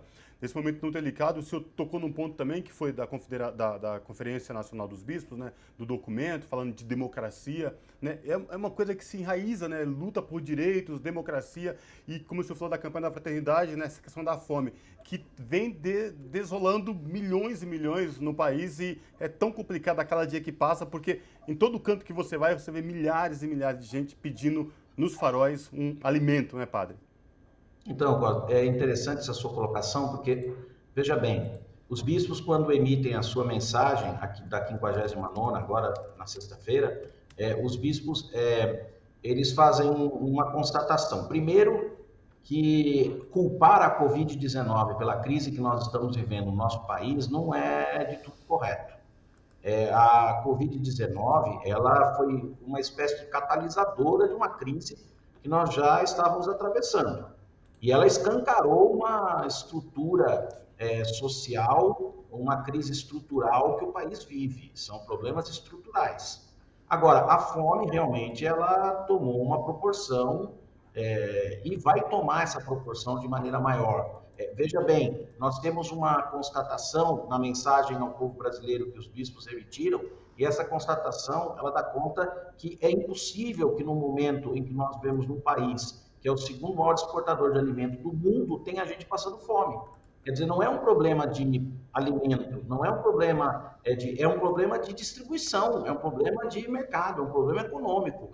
É uma economia perversa, uma economia que mata, uma economia que coloca o ganho acima do ser humano, e por isso a gente vive num país que exporta alimento para o mundo e que tem gente passando fome. Quer dizer, como é que a gente tem condições de experimentar essa realidade calado, né? É o que colocam os bispos na sua mensagem para a 59ª Assembleia. Padre Paulo, queria falar um pouco do documento produzido na Assembleia, que destaca alguns pontos, eu queria falar de alguns deles. O seguinte trecho, abre aspas, tentativas de ruptura da ordem institucional sobre o Brasil de hoje, claro, né, gente? Hoje propagadas abertamente buscam colocar em xeque a lisura do processo eleitoral e a conquista irrevogável do voto. CNBB está se posicionando claramente aí em favor da democracia e sobre os ataques promovidos pelos apoiadores de Bolsonaro, pelo bolsonarismo, com relação ao processo eleitoral e o processo democrático. Qual a importância da CNBB se posicionar dessa forma e como é feito, ou feita, né, essa carta, feito esse documento, quais as decisões para que se coloquem os principais posicionamentos da entidade? Maria Tereza, veja bem, nós temos consciência de que nós vivemos num Estado laico. A CNBB, os bispos do Brasil não chamam para si com um grau de arrogância, nenhum protagonismo social a ponto de querer ocupar o lugar de qualquer outra entidade. Mas também nós temos consciência de que a Conferência Nacional dos Bispos do Brasil ela foi muito importante na redemocratização, na história do país, e ela continua sendo um referencial nas suas posições, quando se manifesta. A CNBB faz parte do Observatório de Direitos Humanos, na pessoa do seu presidente, Dom Valmor de Oliveira, arcebispo de Belo Horizonte, o Observatório de Direitos Humanos do Conselho Nacional de Justiça. A CNBB compõe o grupo do Pacto pela Vida e pelo Brasil, junto com a AB, com a SBPC, com a ABI, com a ABC, e os seus posicionamentos individuais, como entidade, a partir do colegiado, eles ganham uma força maior quando ele vem de um órgão como é a Assembleia Nacional, que é a maior instância, a Assembleia Geral é a maior instância que nós temos dentro da conferência. Então, essa nota, ela tem uma força muito grande. E nos posicionarmos contra tudo que ameaça a democracia, de modo muito particular, quando nós estamos vivendo um momento em que as eleições são assuntos para radicalismos e que paira qualquer dúvida sobre a possibilidade de um processo eleitoral, a CNBB vai se manifestar. Não vai se manifestar por motivo político ideológico, não vai se manifestar por motivo político partidário, mas vai se manifestar por aquilo que o Papa Francisco chama de boa política, em fidelidade à doutrina social da Igreja. A democracia é um sistema que a Igreja entende ser o melhor para que os países possam viver adequadamente dentro de uma civilidade. O padre, sobretudo em um momento tão delicado, né, de polarização, de que você não pode mais se expressar de forma civilizada com o próximo, sem ter que agredir, sem ter que a minha opinião vale mais do que a sua, sem o saber ouvir acima de tudo, né? Então, eu queria que o senhor falasse também um pouco mais disso, padre, dessa questão, e como o senhor tocou na questão do Papa Francisco também, o Papa Francisco participou, mandou alguma mensagem na Conferência dos Bispos do Brasil, o que o senhor pode falar sobre essa questão? Então, Cosmo, primeiro essa questão do diálogo que você coloca, né, do momento da necessidade do diálogo, também é um ponto que os bispos pegam na carta para dizer que a gente precisa, na luta pela justiça, nós precisamos fazer essa luta com diálogo e fazer essa luta com a cultura do encontro. E essa é a lógica do Papa Francisco. É óbvio que o Papa Francisco está presente em toda a Assembleia, porque as suas ideias, a sua forma de se expressar faz parte do pensamento e da reflexão dos bispos. Agora, nós é que encaminhamos a mensagem, o Brasil que encaminha a mensagem ao Santo Padre. Então, um dos pontos que foram feitos e aprovados dentro da 59ª foi uma mensagem também, uma carta dos bispos ao Papa Francisco, agradecendo por todo esse testemunho que o Papa Francisco tem dado de fidelidade e de profetismo também, defendendo os mais necessitados, os pobres, marginalizados e os regimes democráticos que nós temos no mundo. Padre Paulo, ainda sobre a carta, vocês se posicionam com relação, obviamente, aos povos indígenas que têm tido os direitos tão atacados nos últimos anos. Queria que o senhor comentasse esse trecho aí do documento. É legal as perguntas que vocês estão fazendo, Maria Tereza e Paulo, porque são as nossas pautas preferidas. Que bom. Ô padre, e não foi combinado, viu? E não foi combinado. Não pode faltar em nenhuma manifestação nossa, e eu agradeço por vocês me darem essa oportunidade. Nós somos amigos Cury no processo que julga o marco temporal, nós temos uma posição clara a respeito disso. O CIMI, o Conselho Indigenista Missionário, que é um organismo da CNBB, também atua conosco. Não tem nenhuma manifestação em Brasília que ocorreu nos últimos tempos em que a presidência da CNBB não se deslocou das diversas partes do país para visitar os acampamentos, acampamento Terra Livre. Então, para nós, essa questão indígena hoje é uma questão de vulnerabilidade, é uma questão de não atender os mais necessitados, é uma questão de terra, é uma questão de integridade. Então, é questão de vida e de defesa da vida. Às vezes as pessoas falam em defender a vida e imediatamente deslocam a vida como se ela não fosse real. Ela é real e ela precisa de direitos humanos e sociais também para ser defendida.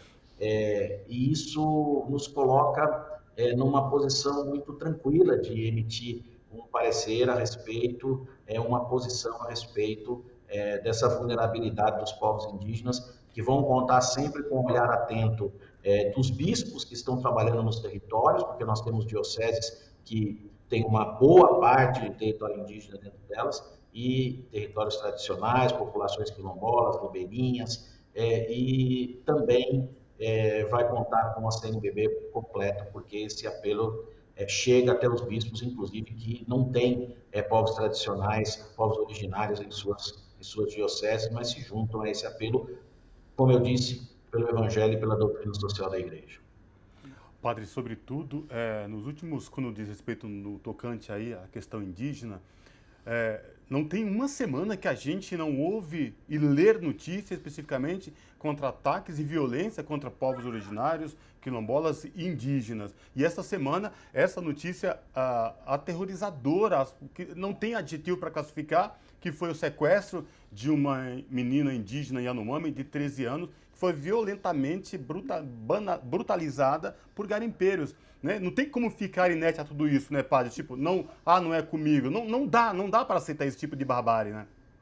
E para nós, não dá, até, como eu já disse, porque no nosso DNA, e é lógico, eu repito, é um Estado laico, e o Estado laico permite isso, e permite as nossas expressões de liberdade. No nosso DNA circula o DNA cristão, do Evangelho de Jesus Cristo, da Boa Notícia, e daquele que veio para a vida e vida em plenitude. Então, nós não podemos nos conformar, nós não podemos tolerar, nós não podemos permitir quando a vida é ameaçada. Então, a igreja é assim. E os nossos bispos, profeticamente, anunciaram isso e registraram isso numa mensagem aprovada dentro da 59ª Assembleia dos Bispos.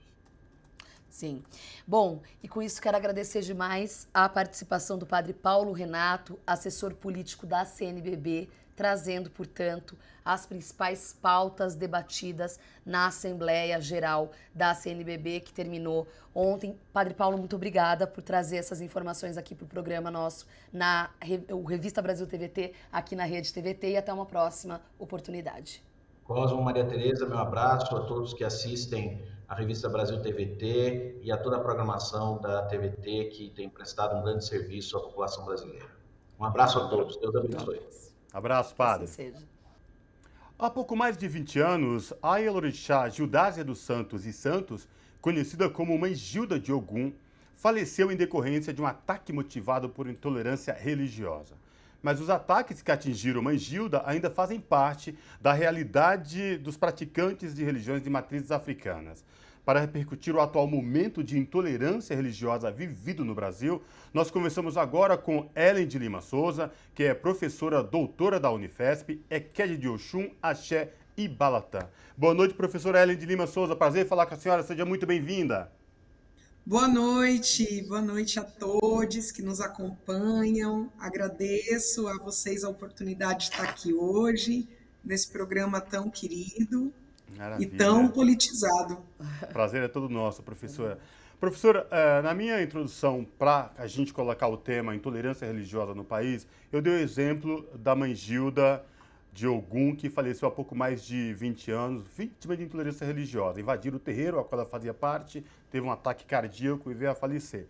Mas só que esses ataques são, agora, de uns tempos para cá, eles viraram praticamente realidade e quase que diário para pessoas praticantes não só de religiões de matriz africana, mas de uma forma geral contra o muçulmano, contra o negro, contra o espírita, enfim. Professora, que realidade é essa que a gente vive com tanto ódio, com tanto pessoas nos atirando pedra em pessoas que praticam religiões de matrizes africanas e outras denominações de religiões no Brasil?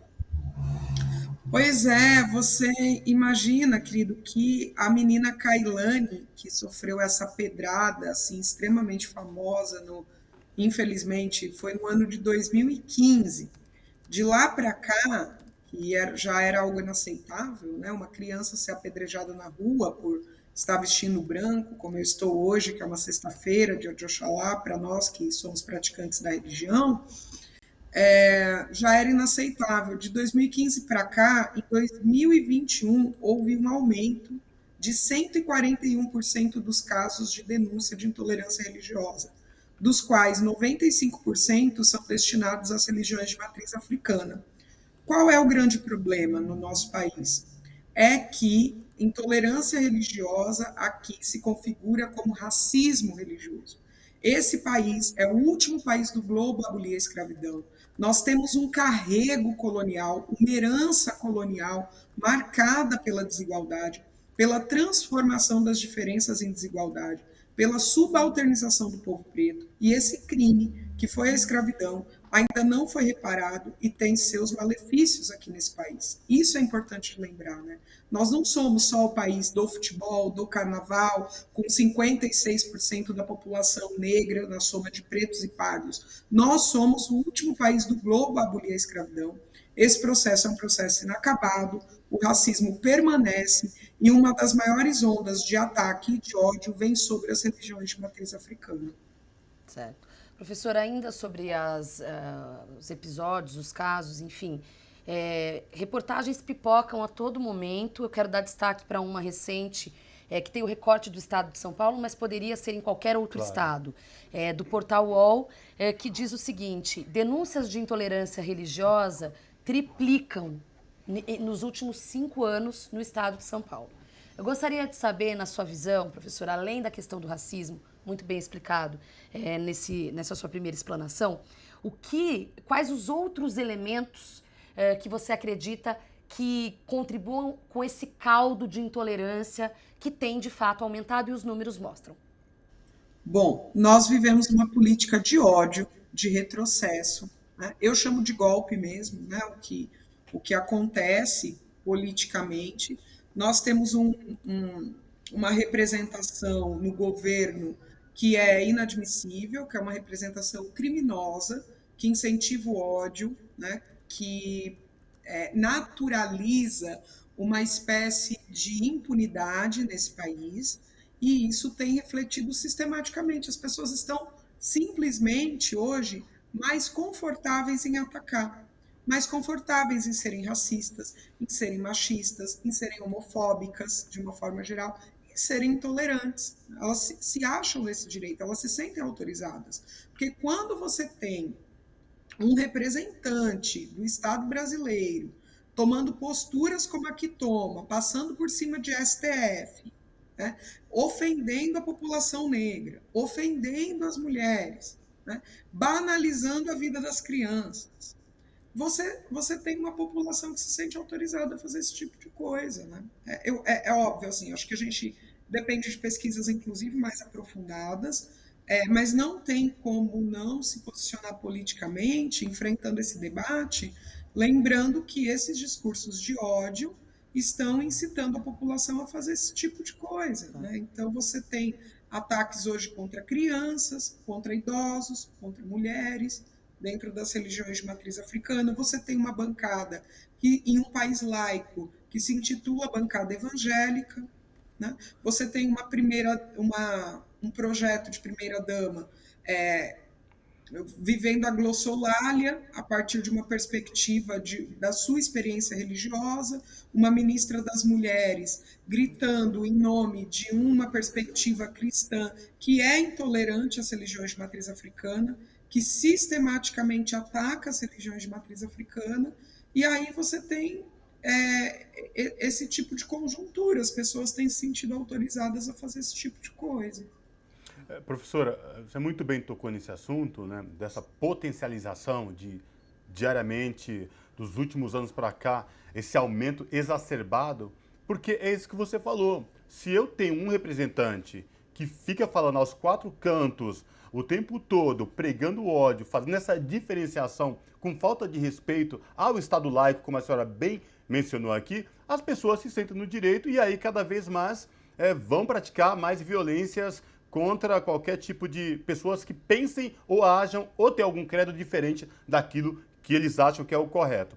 Professora, como fazer para coibir tudo isso? Lembrando que, no momento atual, tem vários ataques, né, às instituições, ao Supremo, enfim. Como fazer para coibir tudo isso, professora? Obrigada por essa pergunta. Eu quero dar um exemplo de uma disciplina que nós fizemos em 2020 na Unicamp, que eu tive a oportunidade de fazer com o Babá Sidney Nogueira, que é um semioticista, linguista, e é o autor do Intolerância Religiosa, um dos livros mais vendidos no Brasil, foi inclusive premiado, um parceiro incrível. Nós conseguimos produzir essa disciplina. E para o nosso espanto, vocês imaginem, a professora Gabriela Tebé da Unicamp, quem organiza também o texto, nós abrimos a disciplina intitulada Ebó Epistemológico. O Ebó tem uma lógica de limpeza, né, no Código Iorubá, e a perspectiva era essa, para construir esse giro epistemológico para uma educação antirracista. E, para nossa surpresa, esperávamos 30 alunos e recebemos 1.012 inscrições. Nossa. Não foi possível atender todos, todas e todes. Nos esforçamos para atender com critérios regionais, de pertencimento, de diferentes áreas, todos mestrandos e doutorandos de universidades públicas do Brasil, inclusive alguns de fora do Brasil, que acabaram sabendo da disciplina de alguma forma e tentaram se inscrever no período. E nós tivemos esse livro agora, O Giro Epistemológico por uma Educação Antirracista, com 35 trabalhos, o prefácio da professora Kilson Oliveira, a quarta capa é da professora Nilma Lino Gomes. Nós organizamos nesse sentido o que as pesquisas hoje, em diferentes áreas do conhecimento, seja nas exatas, nas humanas ou nas biológicas, vem fazendo para enfrentar esse tipo de debate, para buscar outras alternativas diante de uma sociedade como essa, que é absolutamente desigual e marcada pelo racismo. E aí esse livro tenta contemplar um pouco essas nossas experiências, essa luta. Eu acho que a Universidade Brasileira responde, né, a esse movimento que a gente tem de descrença na ciência, de absoluta negligência com aquilo que é a população brasileira. Já visto como foi tratada a própria pandemia, a Universidade Brasileira vem respondendo, buscando, a partir do conhecimento dos terreiros, de como esse povo foi resistindo a todo esse processo e como isso pode ser encarado em um diálogo franco, aberto, direto, desmistificando e nos orientando a conduzir uma outra postura. Por isso que tem o nome de Giro Epistemológico por uma Educação Antirracista, tem Exu na sua capa, né? E que é, inclusive, o mais injustiçado dos orixás no panteão, né? Inclusive erroneamente demonizado, e a gente tem buscado construir coisas nessa direção, coletivamente, nacionalmente, e me parece que as pessoas têm feito esse giro cada vez mais com o Exu, né? Já visto aí a Grande Rio, campeã do carnaval, com um enredo lindíssimo, né? Que vai mostrar todas essas faces como uma possibilidade. Com certeza. Professora, foi muito curioso porque um pouco mais cedo no programa nós falamos justamente do carnaval e eu usei exatamente a sua frase, o mais injustiçado, porque realmente é, né? E que bom que está tendo essa oportunidade de ser desmistificado em cadeia nacional, já que os desfiles, felizmente, foram, como é que fala? Transmitidos, né? Na TV aberta. Então, é muito fundamental. Ainda nessa linha de formas da gente diminuir, dirimir, combater, quem sabe acabar com a intolerância religiosa, queria saber a sua avaliação sobre iniciativas como a CPI da intolerância religiosa na Assembleia Legislativa do Estado do Rio de Janeiro, que teve agora, em abril, o seu relatório aprovado e fala de 35 recomendações, especialmente, claro, até porque a gente está falando de uma CPI, para órgãos públicos. E algumas delas, ou a grande maioria, vai muito na linha da necessidade de investigação e de mecanismos de punição. Gostaria também de saber desse outro lado, né? O quanto, de certa forma, a impunidade também contribui para que os casos continuem acontecendo. Olha, quem tem um trabalho incrível em relação ao combate à impunidade é o Dr. Ed Silva Júnior no IDAFRO, né? Que é o Instituto de Defesa das Religiões de Matriz Africana e Afro-Brasileira. É interessante compreender que essa luta para realmente punir as pessoas que que praticam o racismo religioso e cometem a intolerância, ela é longa e árdua. Imaginem que os últimos anos tem pessoas perdendo guarda dos seus filhos e filhas porque praticam religiões de matriz africana, simplesmente assim, né? Então você tem, olha que interessante como o Brasil vai funcionar, você tem mães brancas com filhas brancas perdendo guarda por racismo religioso. Sim. Porque nem todos os praticantes das religiões de matriz africana são negros e negras. Para vocês terem uma ideia da esquizofrenia do racismo no Brasil. O quanto o combate que nós vivenciamos é um combate, é uma guerra ideológica, uma disputa de narrativas absurda. Então, a punição, ela é fundamental, porque quem aciona, na verdade, possibilidades de punir os praticantes de religiões de matriz africana simplesmente por praticarem a sua religião são os neopentecostais, em especial, não todos os evangélicos, mas naturalmente os neopentecostais. E por que meio eles vão fazer isso? Pelos conselhos tutelares, retirando guardas que não deveriam ser retiradas, pelas escolas, por diferentes aparelhos do Estado brasileiro, eles punem os praticantes de religiões de matriz africana e afro-brasileira, né? A partir da sua conduta, da sua perspectiva. Então, a nossa resposta, não só na CPI, mas prioritariamente nesses mesmos espaços, tem sido essa disputa de narrativas e a desmistificação dessas experiências, porque é pouco factível que uma mãe perca a guarda de uma criança, pura e simplesmente porque a avó discorda da religião que essa mãe pratica. E aí, né, o IDAFRO defendeu causas como essa, né? Você imagina uma avó queria tirar a mãe porque na religião ela entendia que havia fumo e bebida alcoólica. Então, quer dizer, toda criança que tiver um pai ou uma mãe fumante ou que tome qualquer tipo de bebida alcoólica precisa ser retirada dos seus lares? Ou isso se aplica só às religiões de matriz africana? O vinho não tem na missa, né? Por que que isso continua acontecendo com esse grupo, né? Isso vem por essa perspectiva do racismo. Como eu costumo dizer, enfim, a hipocrisia. Total. Né, professora? Bom, e com isso quero agradecer demais, infelizmente nosso tempo esgotou, professora Ellen de Lima Souza, professora doutora da Unifesp e Eked de Oxum Axé e Balatã. Muito obrigada, professora, e até uma próxima oportunidade. Eu quem agradeço, foi uma satisfação estar aqui com vocês. Abraço, uma boa professora. Axé. Axé. Juristas têm se manifestado frontalmente contra o indulto concedido pelo presidente Jair Bolsonaro ao deputado Daniel Silveira, condenado pelo Supremo Tribunal Federal a 8 anos e 9 meses de prisão por ataques à democracia. Todos consideram que a democracia volta a ser gravemente atacada com esse decreto do presidente. Para repercutir essa questão e o aumento do autoritarismo aqui no Brasil, nós vamos conversar agora com Heloísa Machado, que é professora de Direito da FGV de São Paulo. Boa noite, professora Heloísa Machado. Prazer falar com a senhora. Seja muito bem-vinda. Boa noite, é um prazer estar aqui com vocês. Obrigada, prazer é todo nosso, professora. Professora, as últimas semanas o clima ficou tenso, aumentou, decreto presidencial do presidente, meio que afrontando uma decisão da Suprema Corte, Supremo Tribunal Federal. Professora, o que a senhora pode falar para a gente sobre esse momento tão tenso de autoritarismo vivido no país?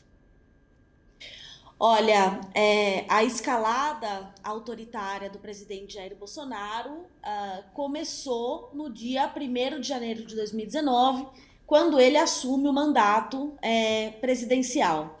Desde o começo do seu mandato, ele tem buscado confrontar o Supremo Tribunal Federal, seja participando de atos contrários ao tribunal, que pediam inclusive o seu fechamento, seja agredindo ministros isoladamente, como já fez com o ministro Luiz Roberto Barroso quando esteve à frente do Tribunal Superior Eleitoral, agora faz com o ministro Fachin na mesma posição, contra Alexandre de Moraes. Então, a gente não fala de um incidente isolado, né? A gente fala de um ataque contínuo e sistemático que busca erodir a autoridade e o poder do Supremo Tribunal Federal e também do Tribunal Superior Eleitoral. E que tem, neste caso do Daniel Silveira, nesse indulto individual, nessa graça concedida pelo presidente da República, o seu exemplo mais claro. Porque falando muito claramente o que fez o presidente Jair Bolsonaro. Ele perdoou Daniel Silveira, que foi condenado por crimes contra o Estado Democrático de Direito, ao atacar e ameaçar institucionalmente o Supremo Tribunal Federal.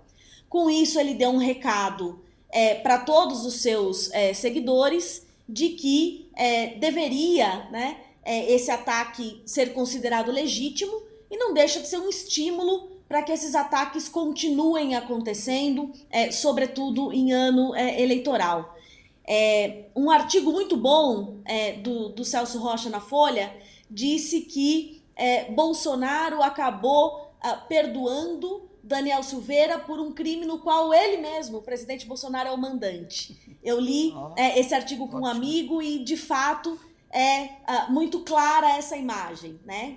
De alguém que participa desses ataques e que dá um recado para que eles continuem com esse perdão que foi concedido a Daniel Silveira. Professora, não, de fato, isso que você falou sobre ele ter começado a escalada, a tal da escalada de autoritarismo no dia 1º de janeiro, quando assumiu, me lembra um tweet da jornalista Rosana Herrmann dessa semana, que foi muito curioso, porque agora o pessoal está muito acostumado a usar a expressão esticou a corda. Bolsonaro está esticando a corda. E a Rosana Herrmann falou, gente, ele não está esticando a corda. Ele já está pulando a corda há muito tempo, ele já esticou, já deu a volta no mundo, enfim. Então, acho que é importante a gente colocar isso em perspectiva, senão dar um nome certo, né, para as coisas. Acho que isso é muito importante. E, nesse sentido, eu queria saber, nessa manobra aí que o Bolsonaro fez, do perdão, da graça, do indulto, enfim, como quer que seja, ele fez uma tentativa direta de desmoralizar o STF. Quer dizer assim, o subtexto é, não me importo com o que vocês vão dizer, ele já verbalizou isso. Mas eu quero saber, na sua avaliação, juridicamente, o quanto isso é grave. Olha, juridicamente há uma lista enorme de regras constitucionais que foram violadas por esse decreto que concedeu a graça. A gente está falando, num primeiro momento, de uma violação assim assombrosa do princípio da impessoalidade, quando um presidente da República não pode usar os seus poderes para se beneficiar ou beneficiar os seus amigos, que é exatamente o que acontece com essa graça individual. A gente está falando também de uma hipótese de abuso de poder, né? Porque ele justamente usa um poder presidencial de maneira completamente pervertida a partir dos objetivos constitucionais.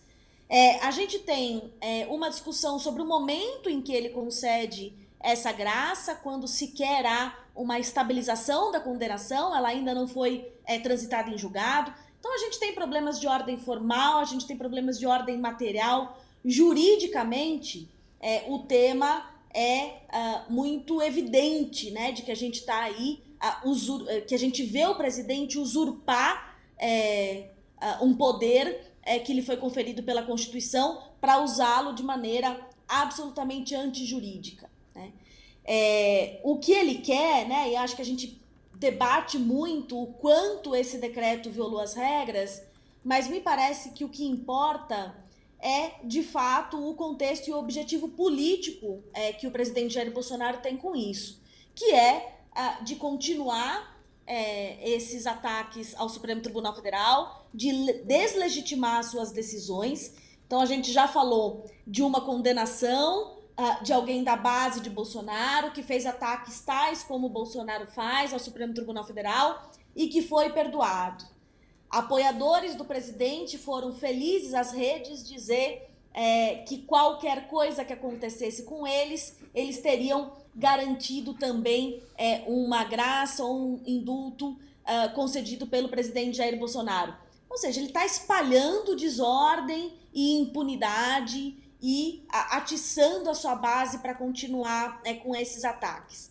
Mas não bastasse especificamente esse tema da deslegitimação, no caso do Daniel Silveira, a gente já tem outras falas do presidente Jair Bolsonaro dizendo que não cumpriria decisões vindas do Alexandre de Moraes. Recentemente, ele afirmou que não cumpriria decisões relativas ao marco temporal, né, caso seja contrário aos seus interesses, à sua posição. Então, o que a gente vê é um presidente que se coloca abertamente, explicitamente, fora do alcance de um controle do Poder Judiciário. E não há palavra que não designar isso como um autoritarismo e uma tentativa aí, né, de acabar de vez com o nosso regime constitucional. Então, eu concordo muito com a Rosana Herrmann. De fato, essa corda está esticada desde o dia 1º de janeiro de 2019. Professora, essa citação de que a gente ainda vive tem o problema do revisionismo histórico e tem o problema do povo não ter memória, não ter um conhecimento histórico e, claro, as narrativas cooptadas e abordadas muito por essa extrema-direita que acabou assumindo o poder. A minha pergunta agora vai no sentido de soluções. Uma delas, claro, é por meio do voto. A senhora muito bem falou, professora, né? A gente tem essa oportunidade de mudar o jogo. Mas, ainda falando sobre as relações entre os poderes. Quando do indulto, do perdão dado e os dias subsequentes, os poderes, Congresso, presidente do Senado, presidente da Câmara e o próprio STF deram declarações tentando amainar a coisa, né? Tentando dizer, a gente precisa entrar em um acordo, a gente precisa conversar, a gente precisa tentar restabelecer a normalidade. A minha pergunta é, na sua avaliação, a figura de Bolsonaro e tudo que ele já demonstrou, haverá possibilidade dessas esferas políticas conseguirem fazer um caminho mínimo de diálogo não, né? Mas de uma tentativa de arrefecer essa temperatura na sua avaliação? Na minha avaliação, qualquer tentativa de composição com um ataque tão frontal que foi feito por parte da Presidência da República, ao invés de significar uma solução para a crise, pode aprofundá-la, né? O tanto que estamos à disposição para negociar, para recuar, para eventualmente suspender o que diz a Constituição, né? Então, me parece que uma negociação nesse momento, né, mantendo a situação como está, teria a capacidade, vamos dizer, de até aprofundar a crise ao invés de apaziguá-la. É muito importante que os processos de responsabilização pelo que aconteceu durante este governo, esses 4 anos de governo, incluídos esses atos de Daniel Silveira e de demais investigados do Supremo Tribunal Federal, sejam responsabilizados.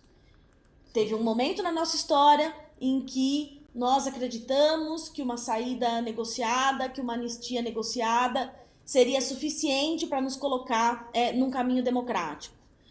Hoje nós percebemos que a manutenção dessa anistia fez com que essas forças autoritárias também se mantivessem sedentas de poder e com uma perspectiva de retomá-lo e de, mais uma vez, implementar um projeto violento e autoritário. E essas forças hoje corroboram o presidente Jair Bolsonaro e, em parte, o mantêm no poder. Então, é evidente que nós estamos em ano eleitoral, nós temos saídas institucionais para essa crise que foi instaurada pelo presidente Jair Bolsonaro. O decreto é inconstitucional? O decreto é ilegal? O decreto viola a Constituição? Viola. O Supremo pode controlar decretos que violam a Constituição, inclusive decretos que disponham sob graça ou indulto? Sim, uma jurisprudência do Supremo de 4 anos atrás que sequer se refere ao governo Jair Bolsonaro. Então, os caminhos que já são apontados com segurança, com estabilidade e a partir do que diz a Constituição, são aqueles que são capazes de nos tirar dessa crise. Qualquer composição onde o que se flexibiliza é o controle de poder e a garantia constitucional nos aprofunda na crise, ao invés de apresentar um horizonte melhor. É isso. Professora Heloísa Machado, professora de Direito da FGV de São Paulo. Muito obrigada, professora, mais uma vez pela participação aqui no Revista Brasil TVT e até uma próxima oportunidade. É um prazer, até mais. Até mais. Tchau, professora, até mais. E, gente, acabamos o Revista Brasil TVT de hoje. Vocês devem estar se perguntando, mas e o Momento Cultural? Infelizmente, deu um probleminha técnico. Hoje nós não temos o nosso Momento Cultural, mas a minha amiga e colega Maria Tereza Cruz tem um recado para vocês. É isso aí, gente. Eu quero desejar uma ótima semana e contar para todos vocês que hoje é meu último dia aqui à frente do Revista Brasil TVT, nessa bancada tão brilhante ao lado do Cosmo Silva. Eu quero agradecer demais a audiência de todos vocês aos finais de semana, também no YouTube da Rede TVT. Quero lembrar que eu fiquei 1 ano e quase 3 meses aqui à frente do programa e são vocês que nos assistem, a nossa audiência, que ajudam, claro, a fazer esse programa tão bom como está, é claro, né? É um trabalho conjunto. Quero agradecer todo mundo da produção, todo mundo que fica lá no andar de cima nos ajudando, todo mundo da equipe que sempre me recebeu de braços abertos e dizer, é claro, que esse não é um adeus, é até logo. Eu vou me dedicar agora a alguns outros projetos, mas estarei como ouvinte e como espectadora, continuando acompanhando o seu trabalho. Meu colega, que hoje é meu amigo, Cosmo Silva, muito obrigada também. Maria Tereza, foi uma honra, um prazerzaço ter você aqui comigo, comandando o Revista Brasil TVT ao longo desses quase 1 ano e 3 meses. A gente sabe que é um até logo e muito em breve a gente vai se ver de novo. Mas enfim, gente, é isso. Semana que vem estarei aqui junto com a Ana Rosa Carrara, que vai substituir a Maria Tereza. Boa semana a todo mundo, fiquem bem, obrigado pela companhia e até o próximo sábado. Tchau!